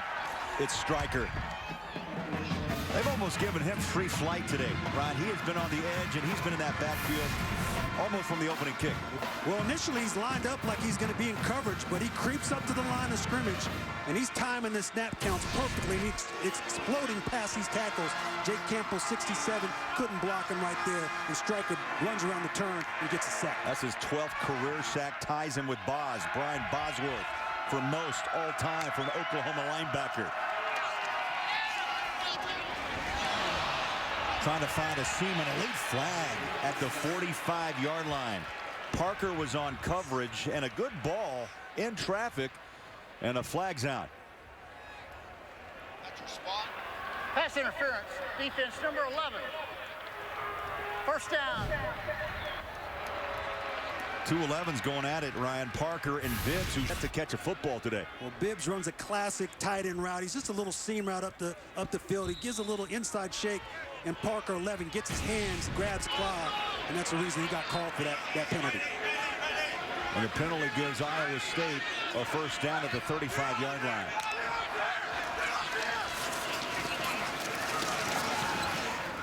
Now that looked like a design play as Richardson read the defense, and he runs the ball. Stryker was there. They're getting to know each other pretty good. 12 and 19. By the end of the day, Stryker's going to know what flavor of gum Richardson chews. He's back there all the time. Gain of 4, second down 6. That ball was poorly thrown and off the hands of Jarvis West. And he took a hit as well. Well, you talked that it was poorly thrown, but he takes one right underneath the chin. I mean, they're putting pressure on Richardson every time he drops back for a pass. Sooner or later, it's going to get uncomfortable, and it's not going to look pretty for Richardson the rest of the game. He's got to find a way to settle down, get the ball in his hands quicker, and they got to find a way to protect him. 3rd down and 6 from the gun goes Richardson. Stands, goes through the progression, throws over the top, incomplete. He went to the sideline, looked over the middle. Lazard was there, but coverage provided by Julian Wilson, and Iowa State's going to have to punt with just under 2.5 minutes to play in the first half. Well, nice coverage once again by Oklahoma's defense. Richardson had the time he was looking for. He was patient, went through his progression, but he overthrew the football. Didn't give his receiver a chance. When you get an opportunity like that against Oklahoma, you got to take advantage of it. Downing. Strong punt. Takes a bounce, still rolling inside the 5. And marked at the 2-yard line. We got brothers on the field today. Tom and Derek Farniak from Sioux Falls, South Dakota. Middle school, high school teammates today. Maybe for the last time ever on a football field competing together. Tom's a senior center for Iowa State. Derek, offensive lineman for Oklahoma. His mother, Christine, as you saw, has that jersey combining both numbers of her sons. And by the way, she has 2 more sons in high school who I hear may be bigger than Tom and Derek. Well, they have good genes. I mean, both of those brothers that are playing at this level, Iowa State and Oklahoma, that's impressive. And then they got 2 younger brothers that are coming up that they say are going to be bigger and better. I mean, that's impressive. I don't know what they're drinking in that household. Bottle that up and sell it. 1st and 10. Set up a screen. P. Ryan.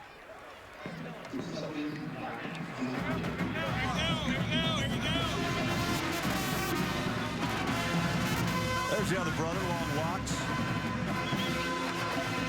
Backs up on that O-line for Iowa State.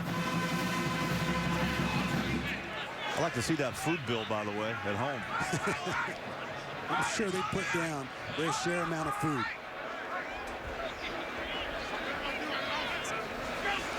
Second down and 5. On a keeper. Knight sells it. Cuts outside. Shoestring tackle at the 38. Now a late flag.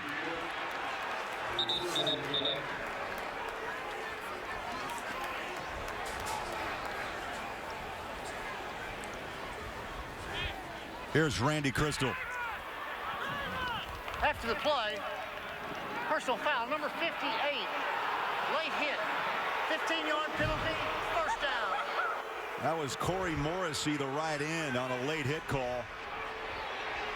Paul Rhodes is barking. Corey Morrissey, number 58, the captain of the defense. He's going to come in a little bit late, right there on the left hand of your screen. Just a little push in the back. A little extracurricular activity that's not needed in that situation. You're not even near the ball carrier. You got to play smarter football than that. Cyclones show a blitz. They back off on 1st and 10. Now they come. Knight in the pocket. Slings it far side through the hands and incomplete. It was Deron Neal, the intended receiver. Coming up is AT&T halftime report. Rob Stone, Joel Klatt, the coach, Dave Wanstead. They'll be in our Los Angeles studios. They talked about the pivotal day in the Big 12, and also they'll talk about Oregon. Can they get over the hump against Stanford?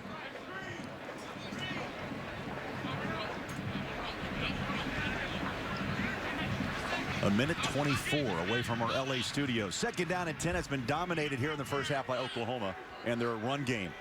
Iowa State's going to bring pressure right now on this play. Let's see how Oklahoma responds.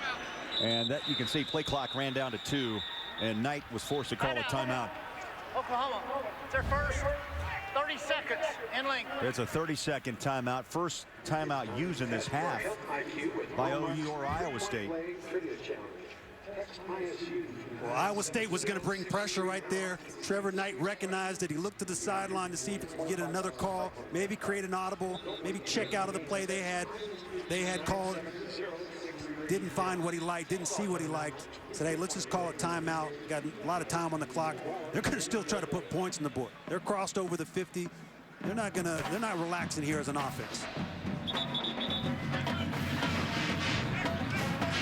Saw Wally Burnham huddled up with his defense. It's been a rough go. They've had no answer for Oklahoma's ground game. And it's really been the option game. It hasn't been really complicated. We haven't seen a number of exotic runs. It's the option to the right side. It's the option to the left side. Maybe mixing in a little bit of power football, a little bit of lead. But it's the option that's really been hurting this defense. How about that? 128 yards, Knight 123. And that's in the first half. Knight stands flush from the pocket on his back foot, slings it over the middle, picked off 25-yard line. Sam Richardson. Second interception for the Iowa State secondary. Sam Richardson in the right place at the right time. And Trevor Knight, he made a poor decision early in the game. Richardson capitalized on it. And once again, the old rule, every quarterback coach will tell you, every offensive coordinator will tell a quarterback, never throw back across your body, back into the middle of the field. Defenses are going to take advantage of that. The probability of interception is extremely high. And right there, Trevor Knight throws it back across his body into bad coverage, and Sam Richardson is all over it for a second interception. And his third of the season. Second turnover for OU. There's time and timeouts for Iowa State. Crowd wanted something downfield on a 3-yard loss back to the 21-yard line. Don't forget Oklahoma, Ryan, gets the ball. They deferred. They get the ball to start the second half, and they've got a lead of 35-7. Well, that's one of the reasons why it's going to be important for them defensively to find a way right now to shut down this Iowa State offense and not give them any hope. Richardson over the middle. Dumps it. It's caught on the hands of Lazard. Dominic Alexander with the tackle. That brings up third down and 7 as the clock is running up on 30 seconds left.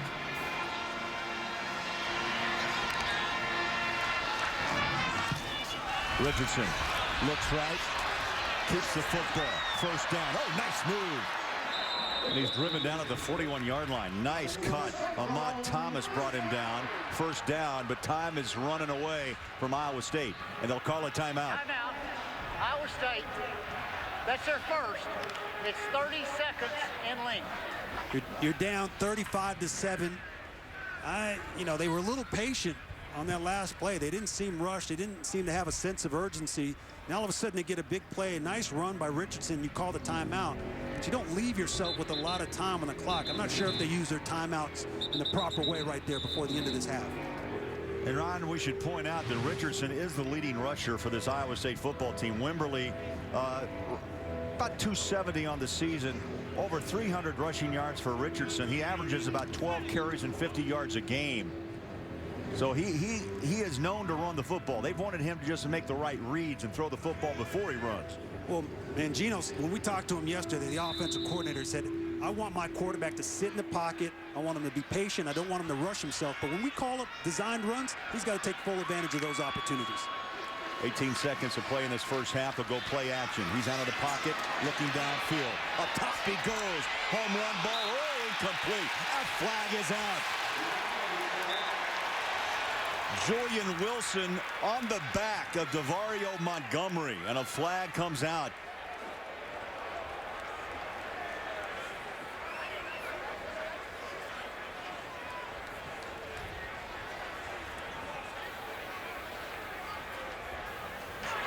Pass interference.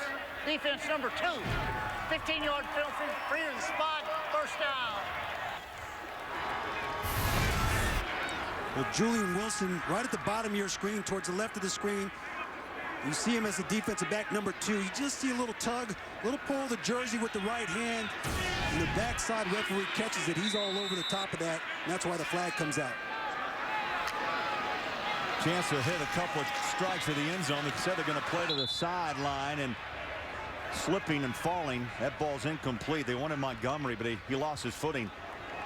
That stops the clock. One more shot. They can go middle of the field and try to hit a home run ball and catch Oklahoma sleeping. I don't know if that's going to happen.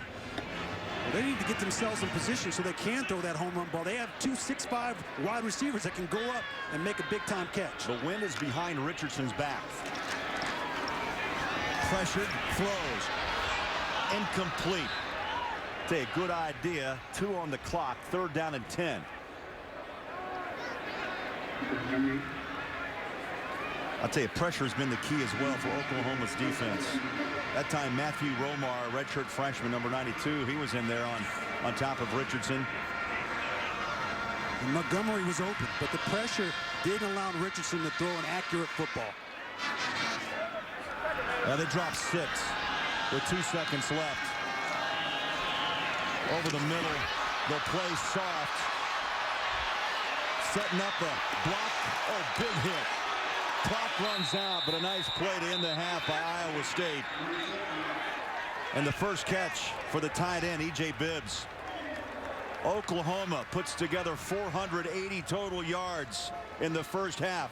They lead 35-7. We now go to Rob Stone in our studios in L.A. Rob?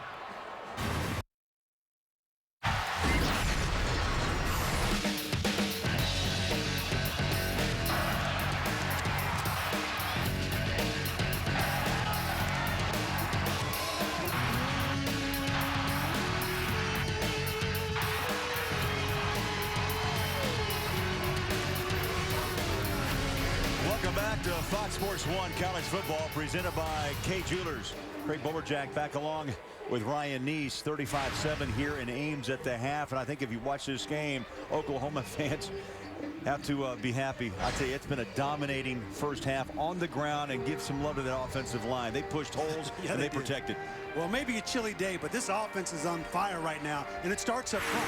Their offensive line right now is moving piles. I mean, they are physical. They are mauling Iowa State's offensive line. They're creating protection in the passing game, but in the running game specifically, Thompson, Snead, Darlington, Evans, Williams, those guys are doing an excellent job. And Iowa State on the other side, in that first half, they've had a number of miscues. I mean, they've had their chances, but unfortunately, they've had drop balls. They haven't been able to complete passes. They haven't been able to move the chains, and even when they tried to go for it on a fake punt, they weren't able to complete that and convert that. So hopefully they're able to correct some of those things, and if they can, they'll find a way to get back in this game. They just got to take it one step at a time. Time for our first half stats, brought to you by Geico, and the numbers tell the story. 480 total yards, 311 on the ground. And Ryan, I haven't called a lot of games where you see 7 yards average per play gained. It's very rare. I mean, that when you look at those stats just in the left-hand column, I mean, that looks like a complete game. That's just one half of football. And last year they rushed for over 400 yards against this team, and right now they're on pace for 600 yards. I mean, that's an impressive performance in one half of football, and it starts with just basic fundamental running plays, blocking the man they're supposed to block, blocking guys that are supposed to make the tackles, and then obviously Trevor Knight and the running backs are doing the rest and taking it the distance. We talked about the 2 razor-fine losses for Oklahoma. 5 points separate them from 5-2 and 7-0. Lost by 4 at TCU. Lost 2 weeks ago to Kansas State, 31-30. or this Oklahoma team would be talked about in that 14 playoff. Well, we saw the stat earlier. Coach Stoops knows how to get his team to respond. He's 31-0 after a loss. I mean, he knows how to get his team fired up and play well the following weeks. Ross takes the kick back up to the 24-yard line. Let's talk about Trevor Knight. He'll be at the helm again to start the second half, but he did it all. Run, pass. He's a powerful runner. Well, he started out the game extremely hot, and he finished that half extremely hot. He came out, threw the ball very well down the field. Big-time passes, explosive plays, and then he showed off that he's the reason why he's a dual threat at the quarterback position. He's fast, he's very elusive in the open field, and he's a smart football player at the quarterback position. He knows when to keep the football and tuck it and run for positive yards. Oklahoma starts his first drive up 35-7 at their own 24-yard line. Alex Ross in that backfield with Knight. Option around the corner. Ooh, pads are popping. And Ross takes a hit from Cotton Moya. No, he was injured his freshman year, Ryan, the free safety, or he would have started last season. He's out of Bakersfield, California. Well, Cotton Moya said, hey, if you're going to come around this corner, Ross, I'm going to give you a nice little kiss on the sideline. On a roll out is Knight. Ooh, big stick. Mutcherson, Dimitri Flowers, that helmet right on his numbers, and a flag's out, 35-yard line. Ineligible receiver, downfield, number 36. He was covered up. 5-yard penalty, first down.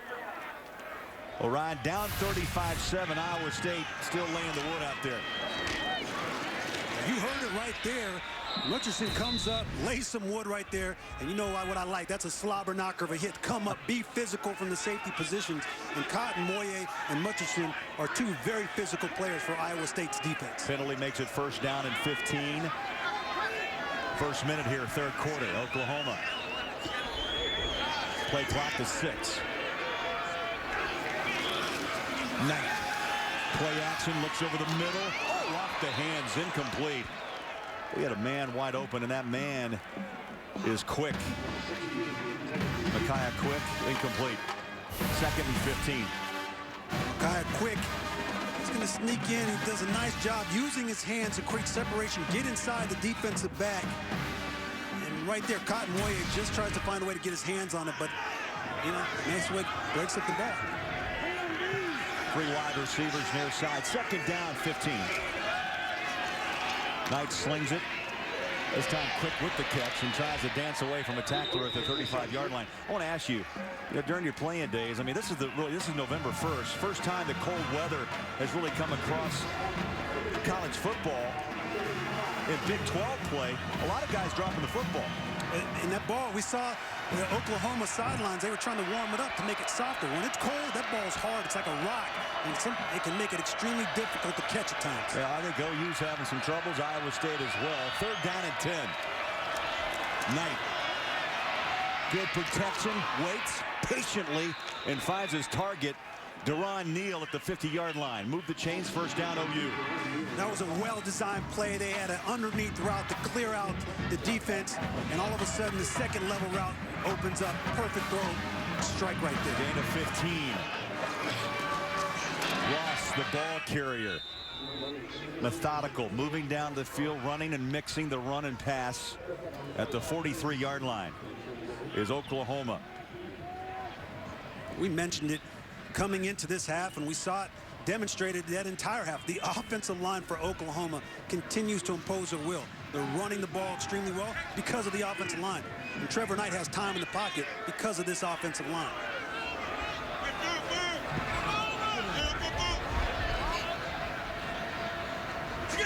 Knight from the gun. Pulls it out of the belly of Pirine and steps out of bounds at the 31-yard line. Pirine, Ripkowski out there blocking ahead. I'd say this option has been unstoppable today in Ames. Well, one of the things that they're doing, when you watch what Oklahoma's doing, they are pinning the edge of the defense. And anytime you can pin to the edge of the defense and circle the defense, you're going to give yourself as a chance as an offense. Oh, Iowa State has to find a way to turn the ball back defensively. Knight with a career high, 133 yards on the ground, 11 carries. This time he'll hand it off to Pirine. Well, he's making the Cyclones work. Again, Ripkowski out there with a block. 1, 2, 3. Iowa State defenders brought him down.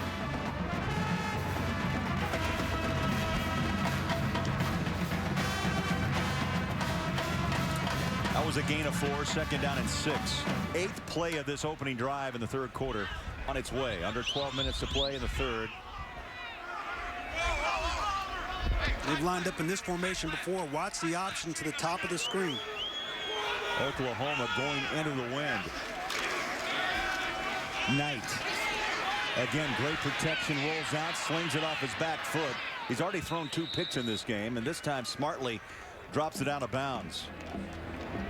That's been the formation of choice this entire game.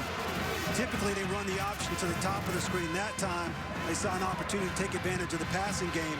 Unfortunately, weren't able to convert. But that's created a number of mismatches for them offensively, and they've tried to take advantage of it, and they continue to line up in those formations. I'll tell you, those numbers on Knights are gaudy. Over 12 yards a touch. He's playing out of his mind. When you got a player that's well prepared and playing with the confidence he has, he's going to put up big-time numbers. Oklahoma 3rd and 5 on 3rd down conversions. They need 6 yards to keep this drive alive. Knight slingshots it in traffic, incomplete. Matthew Thomas, the right corner, the cover man. That brings up 4th down. Well, Matthew Thomas, I think he might have got away with one right there. Very rarely do I say a defensive player is, has a pass interference call, Craig, but right there, you got there a little bit too early, and I think he could have got called for a pass interference. Unfortunately, referees didn't throw the flag right there. 2 weeks ago, rough game for Honeycutt, but Stoops says, go kick it. He's not at 12 from field goal range, his longest 44. This will be a 45-yard attempt. If he makes it, longest make of the year. It's up into the wind. And good from 45. All-time Big 12 leader with his 72nd field goal made, passing Mason Crosby of Colorado. 38-7 OU.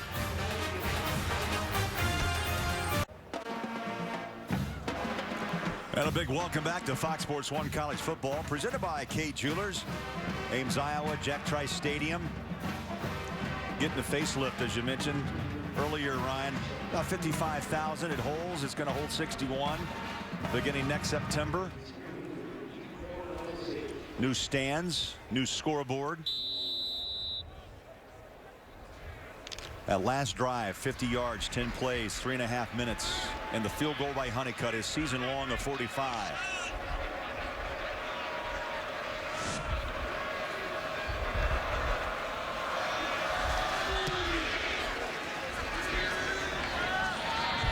Four-yard line.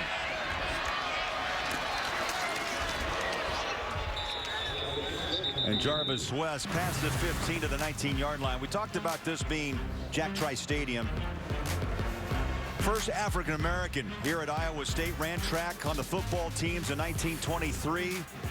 His place on the football team, Ryan, wasn't really universally accepted. He was injured in a game on the road at Minnesota. He had trouble breathing afterward. He passed away a few days later with internal bleeding, and the stadium is named for him. The students went to work in 1990. They petitioned and said, look, we need to honor this man. And today, Jack Trice Stadium. Unbelievable story, a story of inspiration, a story of a young man that stood in a test of adversity and overcame a lot. And unfortunately had a tragic death. But for the university, the student body to rally, to honor him, well, that's impressive.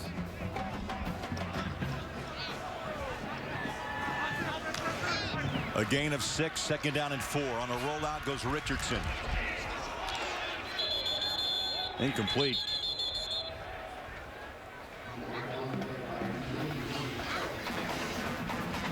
That ball was deflected by Tapper. Actually, it looked like it hit the back of Jake Campos, his left tackle. Receiver, downfield, number 11. He was covered up. 5-yard penalty, 2nd down. That's the tight end, E.J. Bibbs. They have put a blanket on Bibbs today. One reception. They have. He's got 1 reception. He's had a number of drops as well.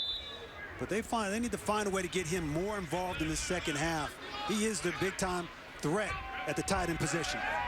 He had a slow start to the season with a knee scoped in the summer, and they felt like the last couple of weeks he's found his rhythm. Blitz from the edge. Richardson escapes, has room, spins out of a tackle, still on his feet to the 25. Julian Wilson with the tackle. Eric Stryker comes off the edge again. I mean, he flies in there. He's like a bird going across the screen. But Richardson, I mean, he shows off his shiftiness. He's running for his life right now, just trying to find a way to make something happen. I'll tell you, impressive, 221 pounds. And he's got great foot speed. Elusive, 3rd down and 4.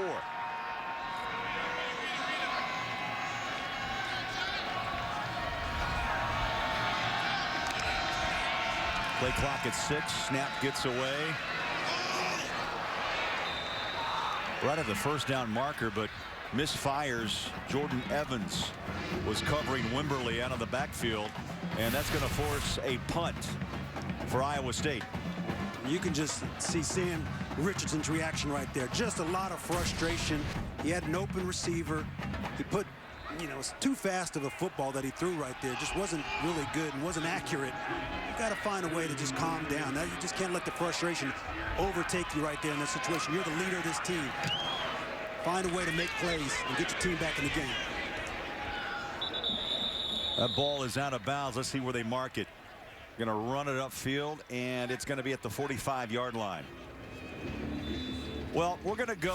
This is Iowa. It's corn country. We'll take you on a little maze that will be amazing when we come back.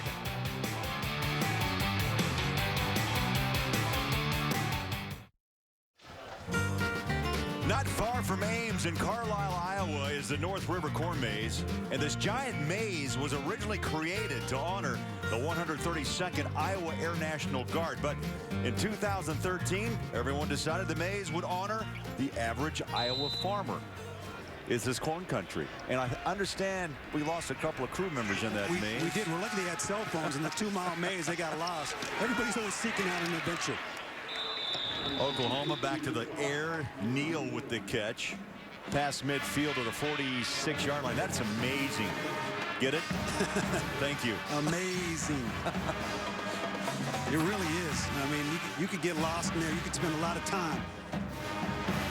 We're always looking for a little adventure every city we go into. That's the beauty of college football. Last 4 possessions, touchdown, pick, and a field goal. Knight, the high snap, takes it, hands it down to P. Ryan. And he's punishing runner. 40-yard line, maybe the 39. He took on 3 Cyclones. And you can take on as many as you want when you go 243. P. Ryan, he took on the entire team right there. I mean, they were on his back, and he was still able to move the pile. Clock runs up on 9 minutes. Knight, play action. Up top he goes, and the ball floats away out of bounds. And it's incomplete. Tell you what, I think it's tough throwing right now. The wind's really picked up, Ryan, since we kicked this game off at 11 o'clock Central Time. It's blown into the face now of Knight. And sometimes when you throw into the wind like that, it can hold the ball up and let it hang up. Right there, he actually overthrew his wide receiver. The quarterbacks, they have to be able to adjust. The wind wasn't a factor early in the game. Now in the second half, it's starting to pick up. Stay close. Kansas Baylor coming up next on Fox Sports 1. Knight swings it on a screen, and it's dropped. Quick at the 40-yard line. Again, another drop football. Michael Quick's going to go into the film room tomorrow. He's going to watch that, and he's going to be really disappointed. It was a well-designed play. The blocking was set up perfectly. He catches that ball. He might hit his head on the goalpost. 3rd down and 10. Iowa State with 3 down linemen.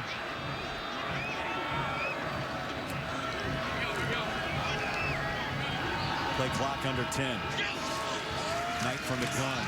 Stands, slings it, far near side, caught at the 25. And the yards keep piling up. How about this? Stoops is 61-3, and he should be when you have over 500 yards of total offense. And not even through 3 quarters, this OU team has put up 500 265 yards of offense. I mean, they are on pace to break some records today, and you're absolutely right. If you put up over 500 yards, you better win. You better win. That stat was very revealing. And when you have a high-powered offense, just how dominant you can be in college football. Oklahoma with a timeout. Timeout, Oklahoma. So they'll burn the first of 3. It's 30 seconds in length. You heard Randy Crystal. It's a 30-second timeout. In college football coming up on Fox Sports 1 today. 14 straight hours of college football to be exact. Kansas visiting number 13 Baylor. That's next, so stay right here. 4 straight games continue on Fox and Fox Sports 1. Who do you like in that Utah-Arizona State game? Well, I tell you, 3 weeks ago, I would have taken Arizona State, but Travis Wilson, they finally decided to go with Wilson at Utah. But you know what? In college football today, especially Pac-12, flip a coin. I'll tell you what, Utah's defense, the way they're flying around, how physical they are, I think they can play with anybody in the Pac-12. Still alive in that Pac-12 chase is Utah. A lot of teams still are, as is Oklahoma for the Big 12. Knight with a run. And he's dropped inside the 20 at the 18-yard line. Mutcherson, the strong safety, came up to make the tackle. Knight's been sharp, crisp, and confident. He's going to have to ice his hamstrings after this game. As much as he's running the football, I mean, the explosive plays that he's getting on the ground game, and there's plenty of time in this game left for him to continue to rack up some yards. Right there, another designed quarterback draw, nobody in the middle of the field, and he runs, gets 10, 15 yards. Second down and short, just 3 yards to move the chains. They go right to the heart of Iowa State. P. Ryan. And I tell you, Ryan, it doesn't take too much knowledge of football to realize what's going on here. It is a dominating front line with an undersized Iowa State defensive front. They are just play after play wearing down the Cyclones. They are. And I remember playing the Tampa Bay Buccaneers. We had an undersized defense up front, linebackers, but we would go against teams like the Dallas Cowboys, Minnesota Vikings with imposing big physical linemen. We had to use our athleticism to advantage. We had to rally and get the troops to run around and find a way to tackle ball carriers, just like Iowa State did right there. Knight slipped a bit and took a fall. He was reading outside and tried to cut back in. How about OU? 30 first downs with still 7 minutes to play in the third.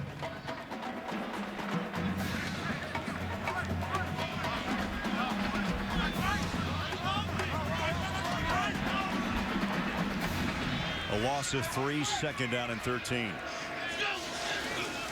Knight straight back, slings it over the middle, caught, touchdown, Oklahoma. Blake Bell.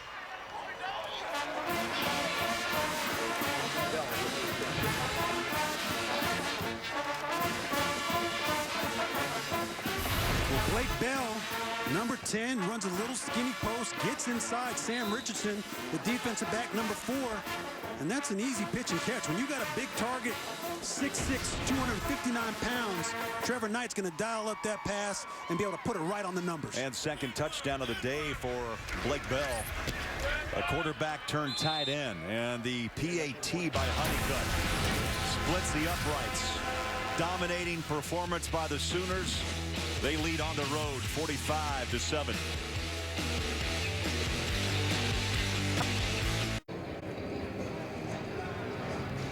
Back in Ames, yeah, it's sunny, but it's getting colder. Winds picked up. Oklahoma having their way 45-7. You know what I love about that picture? You see everybody's real close together. You could just tell how, because sun's out, but people are right next to each other, bundled up, scarves, beanies on, blankets. Got to stay warm on the hill. Bell with a 17-yard touchdown, just over 3 minutes on that scoring drive, and they cover 55 yards. Knight with 5 touchdowns on the day, 3 passing and 2 by ground.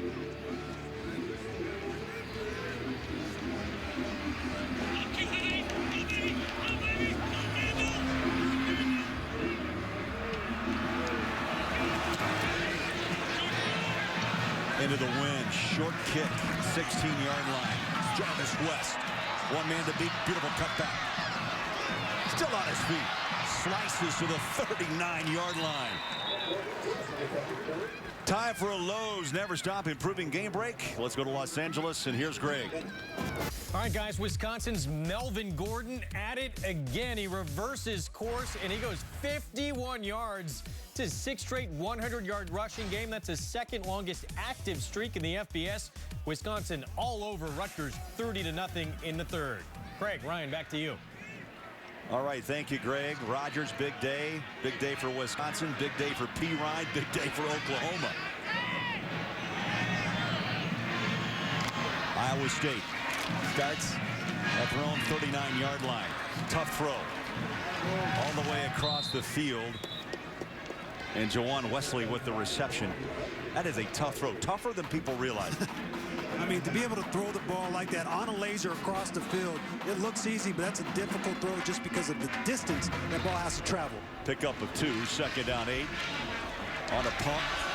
Then a lob over the top. Montgomery. Touchdown, Cyclones.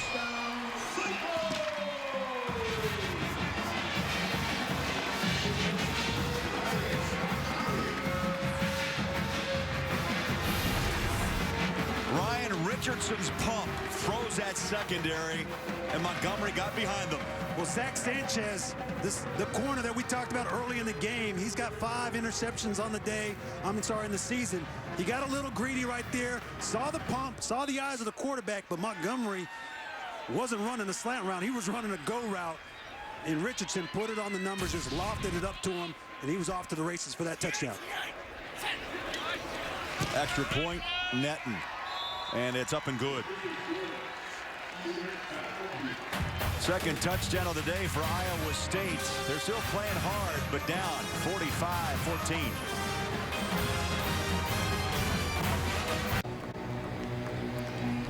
The 59-yard touchdown catch by Montgomery is the longest play from scrimmage this year for Iowa State. 20 seconds. How about that drive? That's a Baylor drive. That's a Baylor kind of drive. 2 plays, 61 yards. That's a Big 12 drive. We see that all the time in the Big 12. Those explosive, quick strike offenses, they can put up numbers. They can put them up quick with plays like that. Ross and Neal back to receive the kick for Oklahoma. No return. As it lands 5 yards deep in the end zone. And take us through this touchdown. And you had an all-out blitz right here. And all of a sudden, Montgomery's going to run a slant and go. And when you have an all-out blitz, the corners are taught to stand flat-footed. They think they're going to break on the football. And Zach Sanchez takes the cheese. And Richardson at the quarterback position has just enough time to deliver a pass down the field for Montgomery. A nice job protecting the quarterback, giving him enough time, and the receiver working and getting open. Nice job by Iowa State's offense right there to get that play done. 45-14, Oklahoma back with the football. 6 minutes here in the third quarter. Option, nice tripped up. The Iowa State staying with it. Darian Cotton, the strong safety, slid in and tripped up Trevor Knight to lose a yard. 2nd and 11. That was the first time I saw the option play defended well. They covered the pitch man, and they had somebody for the quarterback. He came up and made the tackle.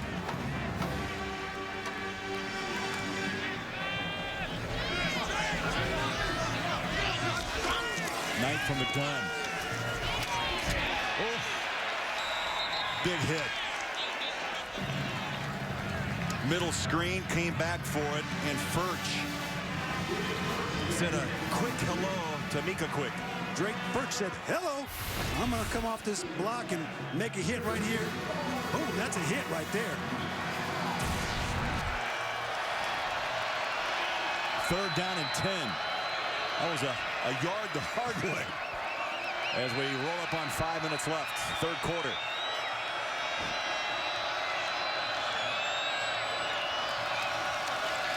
Knight pressured, slides out of the pocket. He has room to run. Cuts to the sideline. Can't throw the stiff arm, and he's chased down of bounds back around the 34. That brings up 4th down for Oklahoma.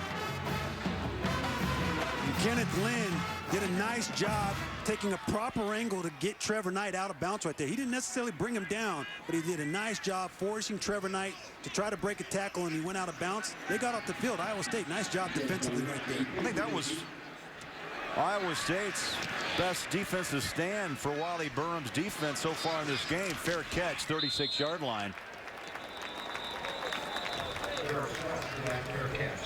Well, we talked about the new $60 million renovation. It has begun at Jack Trice Stadium. The south end zone being enclosed with an added upper and lower seating bowl. It will include club seats and a new HD video board. It's going to be impressive. You see it's being built right now. It's going to be finished before next season. I know the fans around here are going to be excited to experience that new building. This is all new, so they're going to match it basically end zone to end zone.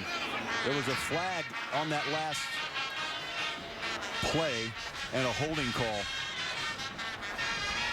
So Iowa State will take over at the 27-yard line.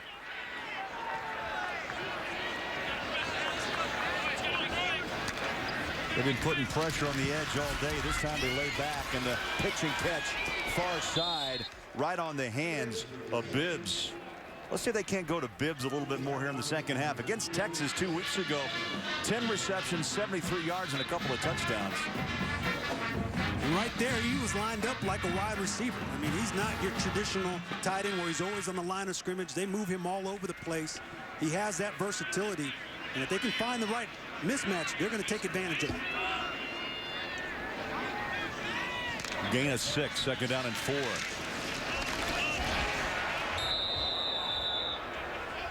Boy, Neely was hit. I mean, just about the time he touched the football. Yeah, he had nowhere to go. When we talked about the versatility of Bibbs, that time he was lined up in the backfield blocking. I mean, they use him as a wide receiver. They use him as an H-back and as a tight end. Iowa State 5 of 14 on third downs. They need 8 yards to keep this drive alive. That ball's out. Ball's kicked. Oklahoma covers it up at the 15-yard line. Jordan Evans jumped on that loose football. And again, it's been the story all day. A lot of pressure on Richardson. He's trying his best to stay in the pocket and keep his eyes down the field, and he's fighting for extra yards right there. But all quarterback coaches will tell you, you got to find a way to secure the football in traffic. When that pressure's around you right there, you got to protect the hopes and the dreams of the team. It gets away from them. And Jordan Evans bounces on the football and recovers it. Oklahoma with 2 turnovers in the ball game, the first by Iowa State. And that sets the football at the 15-yard line. Oklahoma takes over with a 45-14 lead. P-Ryan breaks the tackle past the 10. That play demonstrates how strong that young man is. I was just going to say, I haven't seen him go backwards once. I mean, even at the point of contact, very rarely do you see him get turned back. He drives his feet, and that's hard for young players to do and learn. But when you watch him run, to see him accelerate his feet at the point of contact and fight for extra yards, it's impressive. You can see his numbers on the day. He's got 83 yards. The entire Knight, Ross, all of them are putting up big-time numbers. The average is P-Ryan, 94 yards a game. They'll get it again. No. Knight pulled it down of his belly and runs it in. Touchdown behind the blocking of Flowers.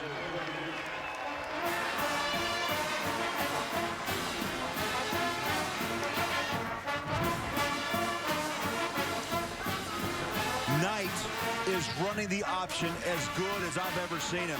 Simple, but very effective. Trevor Knight keeps the football right there. I mean, he fooled the entire defense of Iowa State. He keeps it. He runs to the edge of the end zone and gets in for a touchdown. And you're right, Craig. He's making really smart decisions, keeping the football, and he's running that option to perfection. Honeycutt makes it a 52-14. It started with that fumble that was recovered by Oklahoma. And then it was Knight who worked his magic. 52-14 Sooners.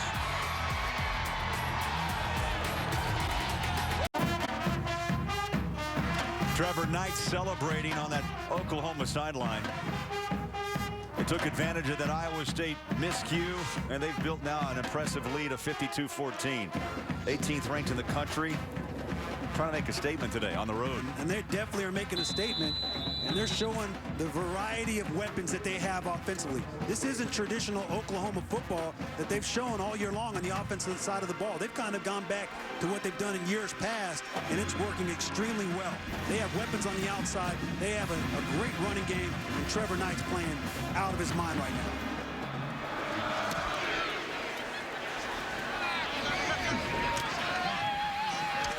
Iowa State will return. Jarvis West knocked down inside the 20 at the 19-yard line. Time for a game break. Los Angeles we go. Here's Greg. All right, we go to Heinz Field after a Pitt field goal to tie it. This is Duke's Devon Edwards. He thought about turning to basketball when no one seemed interested in giving him a scholarship except for Duke. He's become one of the best return men in the game. Third kickoff return for a touchdown of his career. It would give Duke the lead. Pitt has since tied it 38-all fourth quarter. Greg, Ryan, back to you. All right, thank you, Greg. Wild one there. Pitt's come back to tie the game. I'm looking forward to this movie, by the way. That's Dumb and Dumber. They took our Halloween costumes from last night.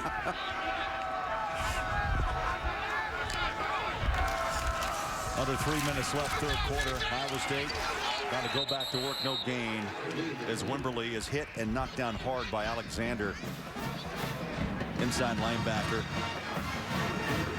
And Iowa State has a number of young players, both on the offense and defensive side of the ball. Very rarely do you get opportunities to have live situations. You have to take full advantage of every single play that's left in this game and continue to work and continue to get better. Second down and 10. And Richardson, ball batted down, and it's incomplete.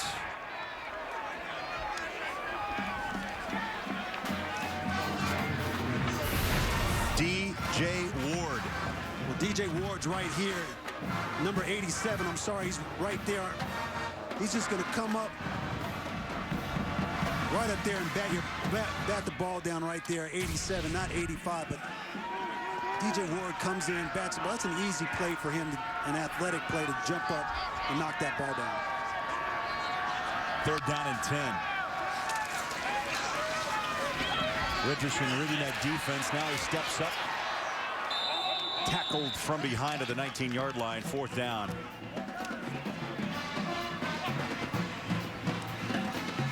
And this is when you're going to start to see Oklahoma's going to start to rotate players in, both offensively and defensively. I'm curious to know if Trevor Knight's going to continue, how much longer he'll continue to play. Now with a comfortable lead, you can start mixing in some of your younger players to give them more experience as well. That was starting to mix in some defensive players up front for Oklahoma. Sanchez back to receive the punt. Oklahoma will have the ball at the 44-yard line. Coming up next, Fox Sports 1 continues its 14 straight hours of college football, including Kansas visiting number 13 Baylor down in Waco. So stay right here. 4 straight games continue on Fox Sports 1.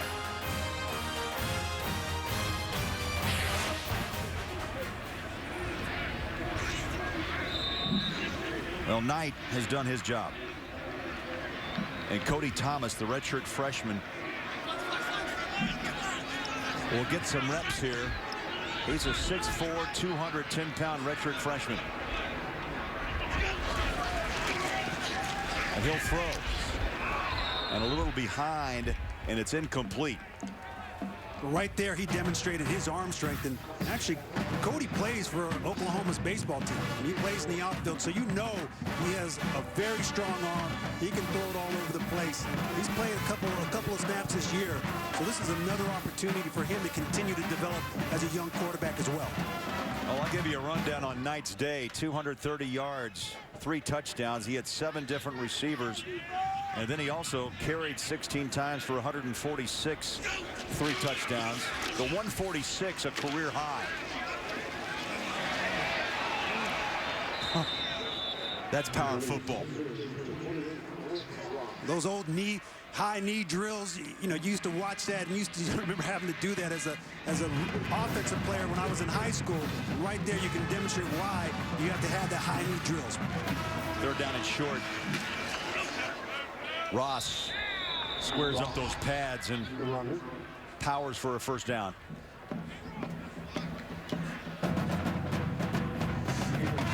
Over 600 yards. And the last time it was 607 against Tulsa. 617.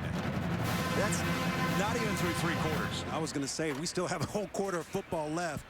And this offense, and the way this offensive line blocks, I'm sure they're going to continue to pile on more yards. Cody Thomas takes over for Knight on this drive. Under a minute to go. Ball bounded down. Incomplete, second down. That was Drake Furch, the Sam strong side linebacker. Drake Furch, number 3, you're going to see him come right off the edge, right in the quarterback's face, and jump up and time his jump perfectly to bat that football down. And when you're a quarterback just getting in the game, sometimes it takes you a little bit of time to figure out passing lanes, figure out where pressure's coming from. Cody will start to settle down as this game goes along. Thomas only 6 attempts before today passing. He'll get some work here. Straight ahead running. P. Ryan.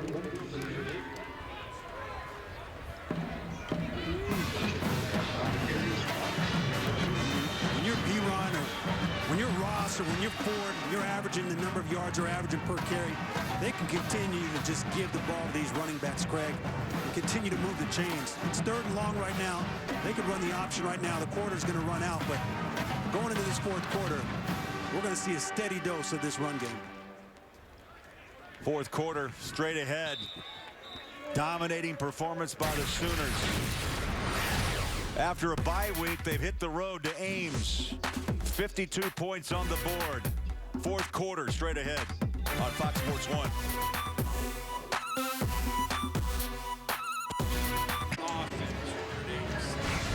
Welcome back to Fox Sports 1 College Football, presented by K Jewelers. Back in Ames, Iowa. It's been a steady dose of Oklahoma from the start. 21 in the first, 14 in the second, 17 points scored in the third. Right now, they've crossed over the 50, and they're marching to put more points on the board. With Cody Thomas at quarterback. Knight's done for the day.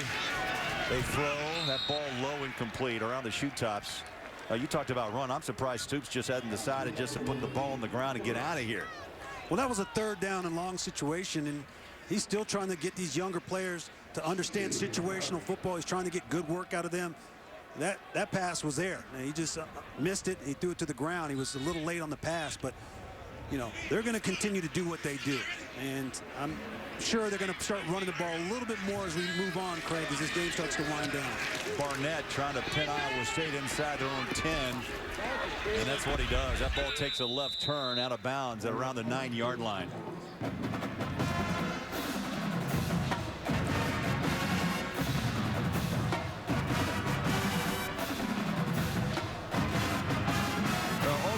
Defensively, I'd say they've had quite a day, but it's been led by the left downside backer, Eric Stryker. He's been all over the place. He bats balls down. He's been in the backfield, sacking the quarterback. He's extremely explosive off of the edge to rush the quarterback. He comes on blitzes. He drops in coverage. And I talked to Teddy Lehman, who played linebacker for Oklahoma back in the day, played in the NFL, and he told me before the game, Ryan, you got to watch Eric Stryker. He's the best player we have on defense. He'll fly around and make plays, and we've seen it all day long. Far side wide open, but misfired, and it's over the top hands of Montgomery. So Stryker to 12 career sacks, tied 4th all time with the man we used to know as Boz. As the Boz. Brian Bosworth. And he was a special talent, the linebacker position, and everybody knows him across the country. And Eric Stryker's becoming one of those guys, too. He's well known all over the place for his abilities and his play. Tyler Brown gets a try at tailback. He's a redshirt freshman out of Lakeland, Florida. He got 3 carries coming in, so a young guy getting a rep or 2 here in the 4th quarter.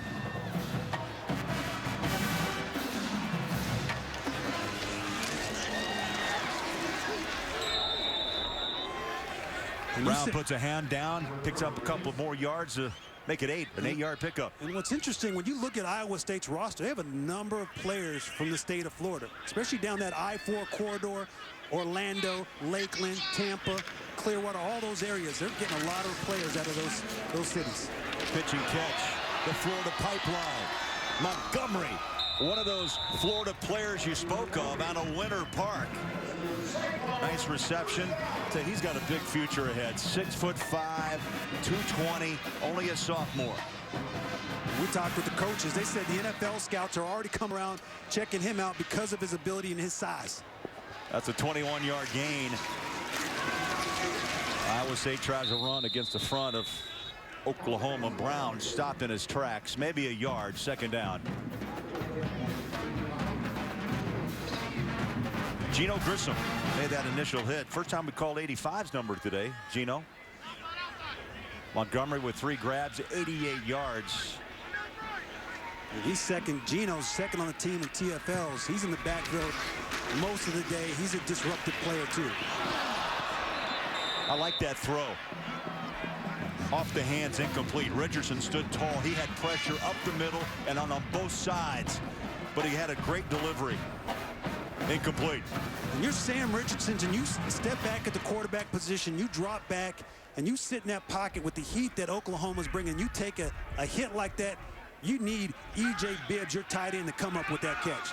You're depending on him, you're counting on him, and it didn't happen right there. Iowa State 5 of 15, converting third downs. Pressure again, off his back foot, lobs it up, and it's out of bounds, and it's incomplete. Dondre Daly, the intended receiver. And Richardson shaken up. It's been a punishing day for Iowa State's quarterback. I'm sure if we track the numbers, and I bet our stat guys have, the number of times he's been hit today. But right now, he gets banged up once again, and you can just see his body language. It just doesn't look good. He looks tired. He looks frustrated. Cyclones punt, straight up, straight down. Takes an Iowa State bounce just inside the 25. And Oklahoma back with the football and a big lead when we come back on Fox Sports 1.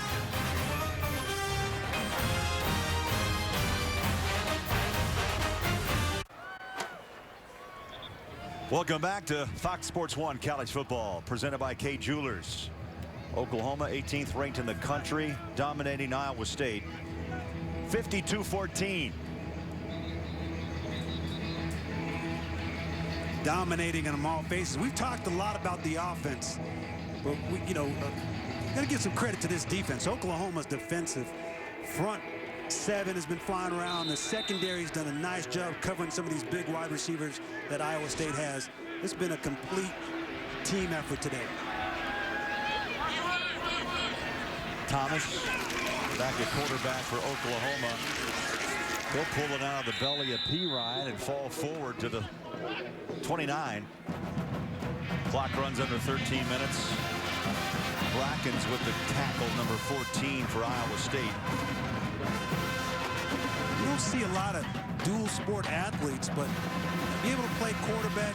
Jameis Winston's another guy who plays quarterback and plays for the baseball team. But Cody Thomas, that's pretty impressive. And you can just see his athleticism, the way he can run right there. Well, he's very mobile for a 6'4" quarterback, and he pumps, fakes to the near side, runs it for a first down. He'll be at the 38-yard line and move the chains.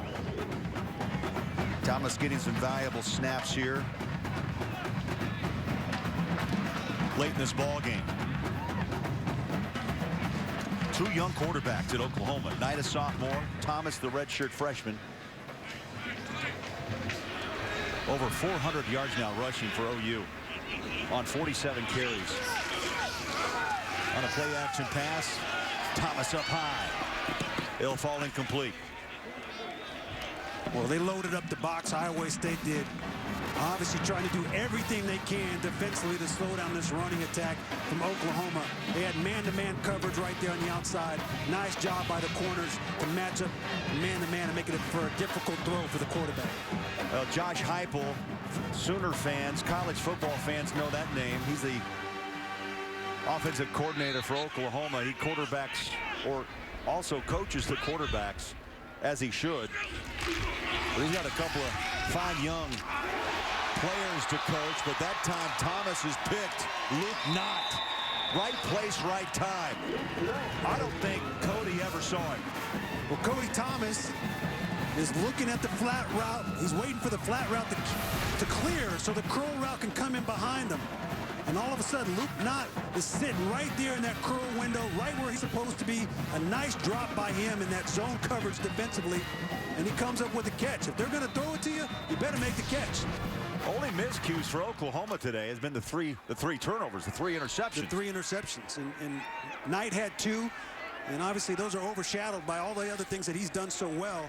And now all of a sudden Cody Thomas throws another interception that, again, really wasn't a really pretty throw. Ron, if I saw that stat alone, 3 turnovers to 1, you would think Oklahoma would be on the downside of this football game. But not the case. They're up big. They're up big because they have all kinds of weapons across the board that can make up for those miscues. And I'm sure those are things that the coaches are going to go into the film room and correct. All 3 of those interceptions were poor throws and really more poor decisions by the quarterback that can be corrected, and they'll find a way to get better. Richardson's done. Grant Rohach is now on the field for Iowa State. Flips it to the near side. Nice catch, 15-yard line by Wesley, the freshman.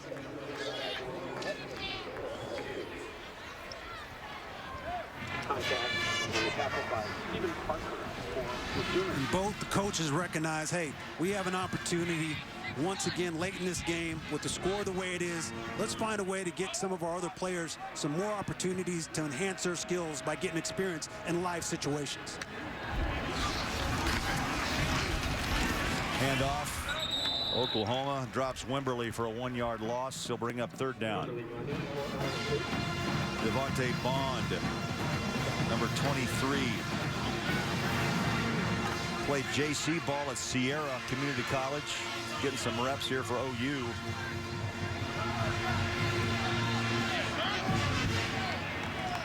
Iowa State, 3rd down and long.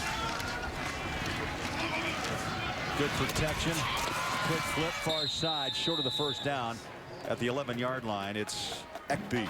Ted Ekby with his first catch, his 3rd of the season. I love when quarterbacks show off their arm strength.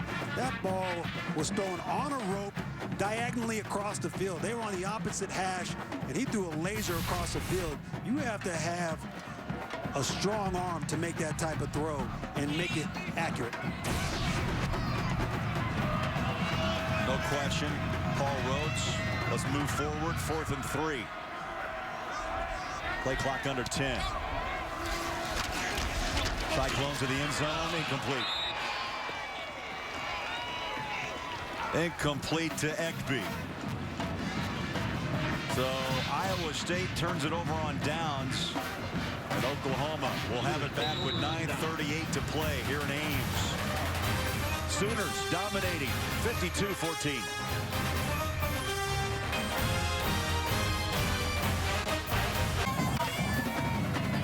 Back in Ames, 52-14, Oklahoma. We go to Los Angeles for a game break. Greg Wolf. All right, up next, Craig, I know a team you've seen a lot of over the last couple of years. Bryce Petty and that high-powered Baylor offense will try to get back on track after falling from number 4 in the country. They'll face a Kansas team seeking their first conference road win in 6 years. That's next from Waco. Craig, Ryan, back to you. All right, Greg, thanks so much. Yes, we have seen Bryce Petty many, many times, and a downer for him and Baylor. Let's see if they can't get back on track. Against Kansas, Charlie Weiss fired a few weeks ago. Sooners with the run. P. Ryan with a stiff arm. He's at the 30, delivers a punch at the 35-yard line.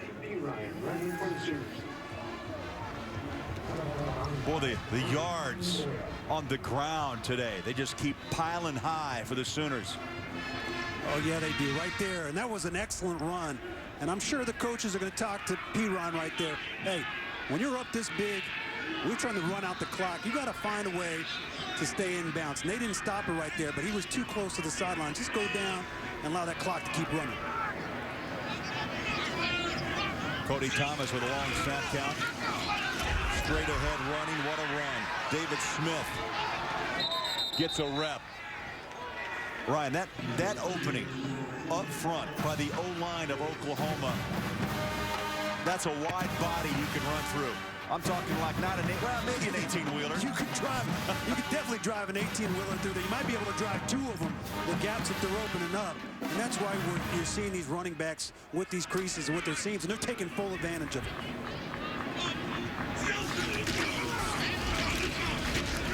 Another run by Smith. Oh, the pads are popping here in Ames. Well, I know you've talked to a number of running backs over the year, and all of them will tell you, if you can get through the line of scrimmage untouched into the second level, in their mind, they don't think anybody out there as a linebacker or defensive back can bring them down one-on-one. And that's what Oklahoma's done today. They've opened up a number of holes to allow their running backs to get to that second level, get to those linebackers and safeties untouched.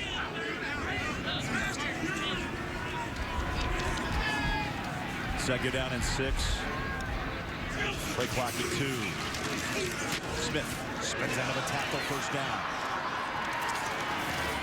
Well, they are deep at tailback.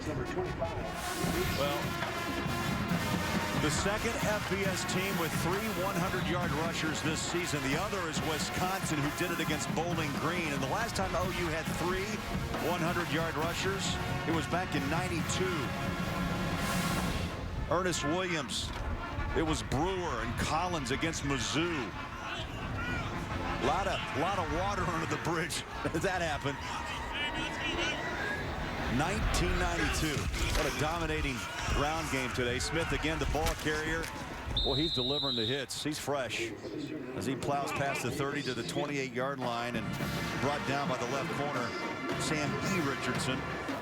And Smith right now, there might be enough time on the clock for him to get 100. The way he's running the ball, I mean, they're bringing guys off the benches, and they're still running the ball really well at a high level. I mean, he's a physical runner. He's trying to prove to the coaches, hey, I can play too. Ryan, the elite teams in college football, and you always define them by the 1s, the 2s, the 3s, and 4s, the starters and the backups. But when you go 3 and 4 deep at a position, that tells you how elite you are, how good that program is. And Oklahoma is there with most football teams in that elite category. You hit it right on the head, Craig. You're absolutely right. When you're able to go out and recruit the talent that Oklahoma recruits year in and year out and reload your system top to bottom, and when your 3rd and 4th string players can go and be starters on other programs, it's impressive. I mean, the way they convince players to come here out of high school, they know that they're going to be able to compete and try to fight for an opportunity to win a Big 12 championship and a national championship.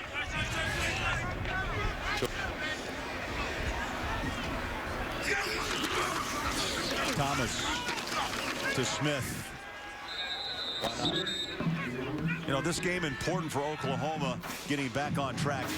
2-2 in Big 12 play. The 2 losses, as we mentioned, to TCU and Kansas State. K-State's up top, 6-1, 4-0 in the conference. But Oklahoma just kind of hanging around. Of course, Baylor plays later against Kansas. Can they make their way back into contention? And West Virginia's playing TCU, and that's a big matchup today as well. So they're going to let things sort themselves out. Oklahoma plays Baylor next week. That's going to be a big-time game. That'll be an interesting matchup as well. Cyclone showing blitz up the middle. Still found a hole for Smith as he spins past the 10 to the 8-yard line. Here's what's left for the Sooners. On November 8th, it's Baylor, 13th ranked. Then at Texas Tech. Then you have Kansas. And then you start the month of December. That's Oklahoma State, who's had some ups and downs. We saw the Cowboys earlier this season as Smith runs it in for a touchdown. Well, what a drive. Off the bench. All Smith. More Smith than Smith again for a touchdown. I mean, like I said, if he had a little bit more time on the clock, he may go for 100. He runs right up the middle, He's physical, has a nice little spin move to find a way to dive in for the end zone. So Smith gets a chance to put his numbers up. Joins the likes of Ross, Pirine, Knight, 7 carries, 54 yards. And the chip shot for the PAT is up and good.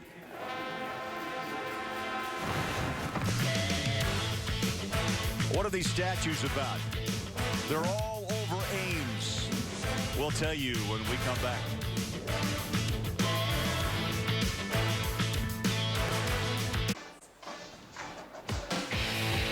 Great idea. You go around Ames. It's part of a benefit for local charities. 30 statues of the Iowa State Cyclone mascot on display. Each are decorated by an artist, and they were unveiled prior to Iowa State's home opener this season. We were around town yesterday and saw them kind of just scattered throughout. Yeah, a nice little landmark. Try to find one. Take a picture with it. I like the one with all mirrors around it. Sooners have put 59 on the board on the road against Iowa State. And the kick takes a bounce out of bounds. Now this is the fraternity of college football. Smith gets his shot. All right. He comes off the field after his first career touchdown. And look at him. He is just getting mobbed by his teammates. And Ryan, you know all about that. They're trying to get a little bit of emotional reaction from him from that touchdown, try to get him to smile a little bit. But, you know, it's not just about a team. It's not just about football. It's a family. Those are your brothers. You sweat. You bleed with each other. You work hard with one another. And Smith doesn't get a lot of touches, but all of a sudden when he did and he scores, you can see the brotherhood come around him and celebrate him. That was impressive. I love that. I love that clip right there. Tyler Brown gets the carry. Second down. 5 minutes left.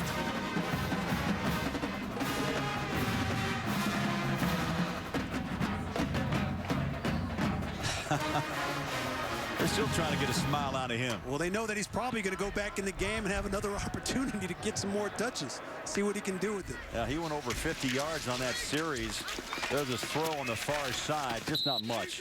Iowa State, they've had a couple of big plays in this game, but for the most part, Ryan, they have just been bottled up. And that's one of the things they've struggled. And Sam Richardson, when he was in a quarterback, he's actually hit open receivers. They didn't make catches.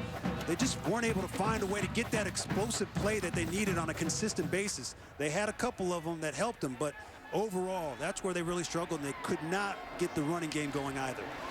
They've had trouble converting on third downs, and they've had trouble dropping the ball. Time for the Nissan Heisman Watch. See, this is going to be an interesting December because you got Prescott. Then you have Mariota. 24 touchdowns, 1 pick. Then comes the controversial Jameis Winston. Should he? Will he? Golson and Gordon. You know, a lot of times, though, people get in and look at numbers, but there's still a lot of talk this year with the troubles off the field. What type of person are you away from the football field that goes into that vote for the Heisman? I think it should definitely play a factor. And, you know, Jameis Winston comes back onto our list right there. And obviously because of his performance a couple days ago, coming back from 21 against Florida State. But who knows? A lot of football left to be played. A lot of football left to be played here as well. Oklahoma up big.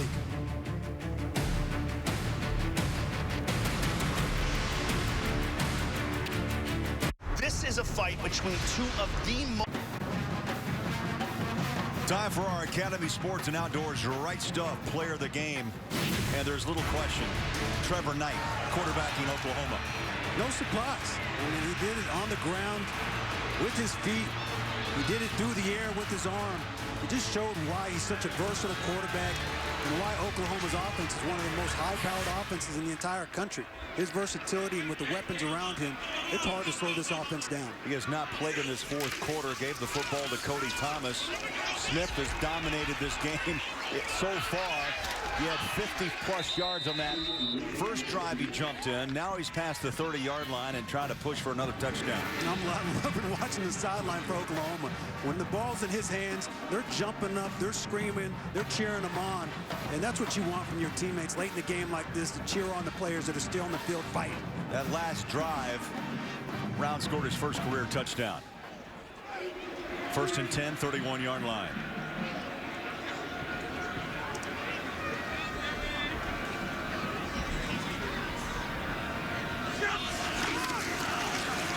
Smith wide open up the middle. So just one big chunk of yard after another. Works his way to the 20. They're just simple zone read plays, getting them inside. He's getting the crease, he's making it happen, and the blocking up front, it's still very effective late in this game. They're still imposing their will as an offensive line. 504 yards of rushing offense today. The last time OU went for 500, 1989 against New Mexico State. They ran for 518.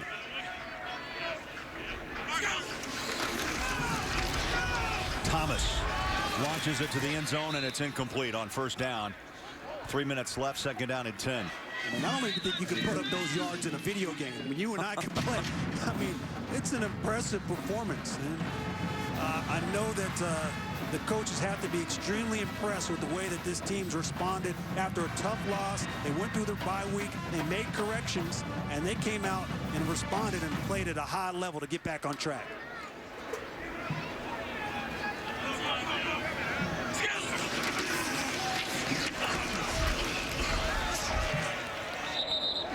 Clock's under 3 minutes. Let's step aside. Los Angeles we go. Game break, and here's Greg Wolf. All right, thanks. We go to Boulder, Colorado. Washington quarterback Siler Miles enjoying his Colorado homecoming. The Centennial native finds Dante Pettis 28-yard score. Washington has added a pick six since they lead 31-23 third quarter. Craig, Ryan, back to you. All right, Greg, thanks. Huskies up and down year. Colorado still trying to just find their groove in Pac-12 play. Colorado lost a tough heartbreaker last week against UCLA, and they're still fighting against a tough Washington team. Incomplete at the 15-yard line, and that brings us 4th and 10. You surprised Oklahoma's passing the football? I'm very surprised. I mean, late in the game like this, you're up. I understand you want to get your quarterback work. The other thing is you also want to protect your players. You know, run the ball, run the clock down, allow your players to get off the football field and go home healthy and go home and enjoy this victory. Yeah, Baylor's next at home for Oklahoma next week in Norman. We'll see Baylor in Kansas coming up next on Fox Sports 1.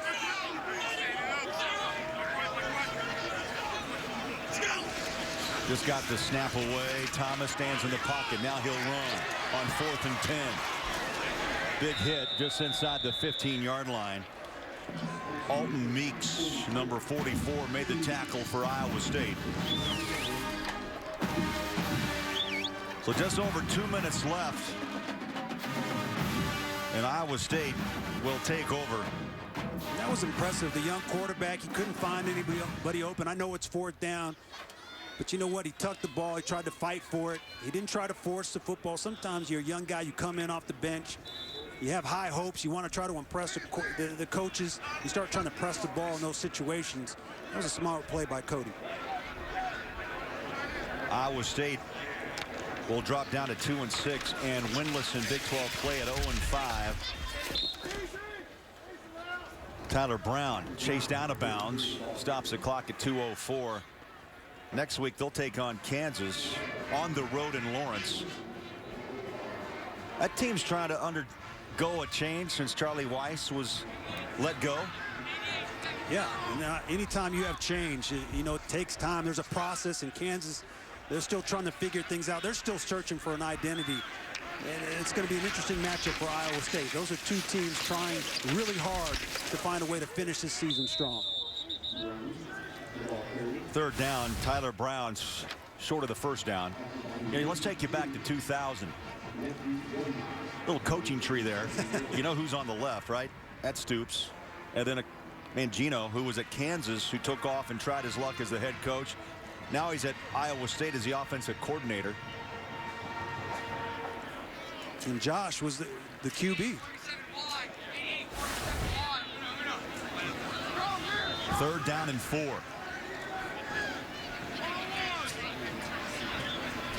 Stoops has great success at Oklahoma, and you know what? He's far from being done.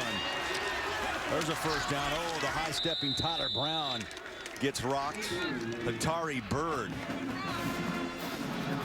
his 10th tackle of the year. We talked to Coach Stoops the other day, and I complimented him. Every time I watch film and every time I've seen this team over the years, they play with an intensity and a sense of urgency. Their record may not always be indicative to the level of play that they're playing at on the football field. These players are well coached and well prepared every single week.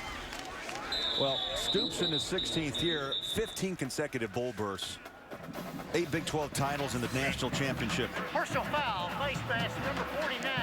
15-yard penalty, automatic 1st down. Few coaches, Ryan, that have that type of resume. Now, little alone in college football, but at one school. Well, to have that longevity and to have that tenure says a lot about your ability not only to coach up talent, but to understand how to work with the alumni, understand how to work with the athletic department. It takes a lot to be a head coach nowadays in college football, but it comes down to W's, and they've won week in and week out, year in and year out. So that should be the final play of this game, dominated from start to finish for Oklahoma. 62-3 now. During the Stoops era, when having 500 yards of total offense. Today, 751. What a performance for Ryan Neese, Craig Bolerjack. We wish you good afternoon from Ames. The score again, 59-14 Oklahoma. Following the short break, we'll take you to Rob Stone and the guys in our LA studios. You've been watching Fox Sports 1 College Football, presented by Kay Jewelers.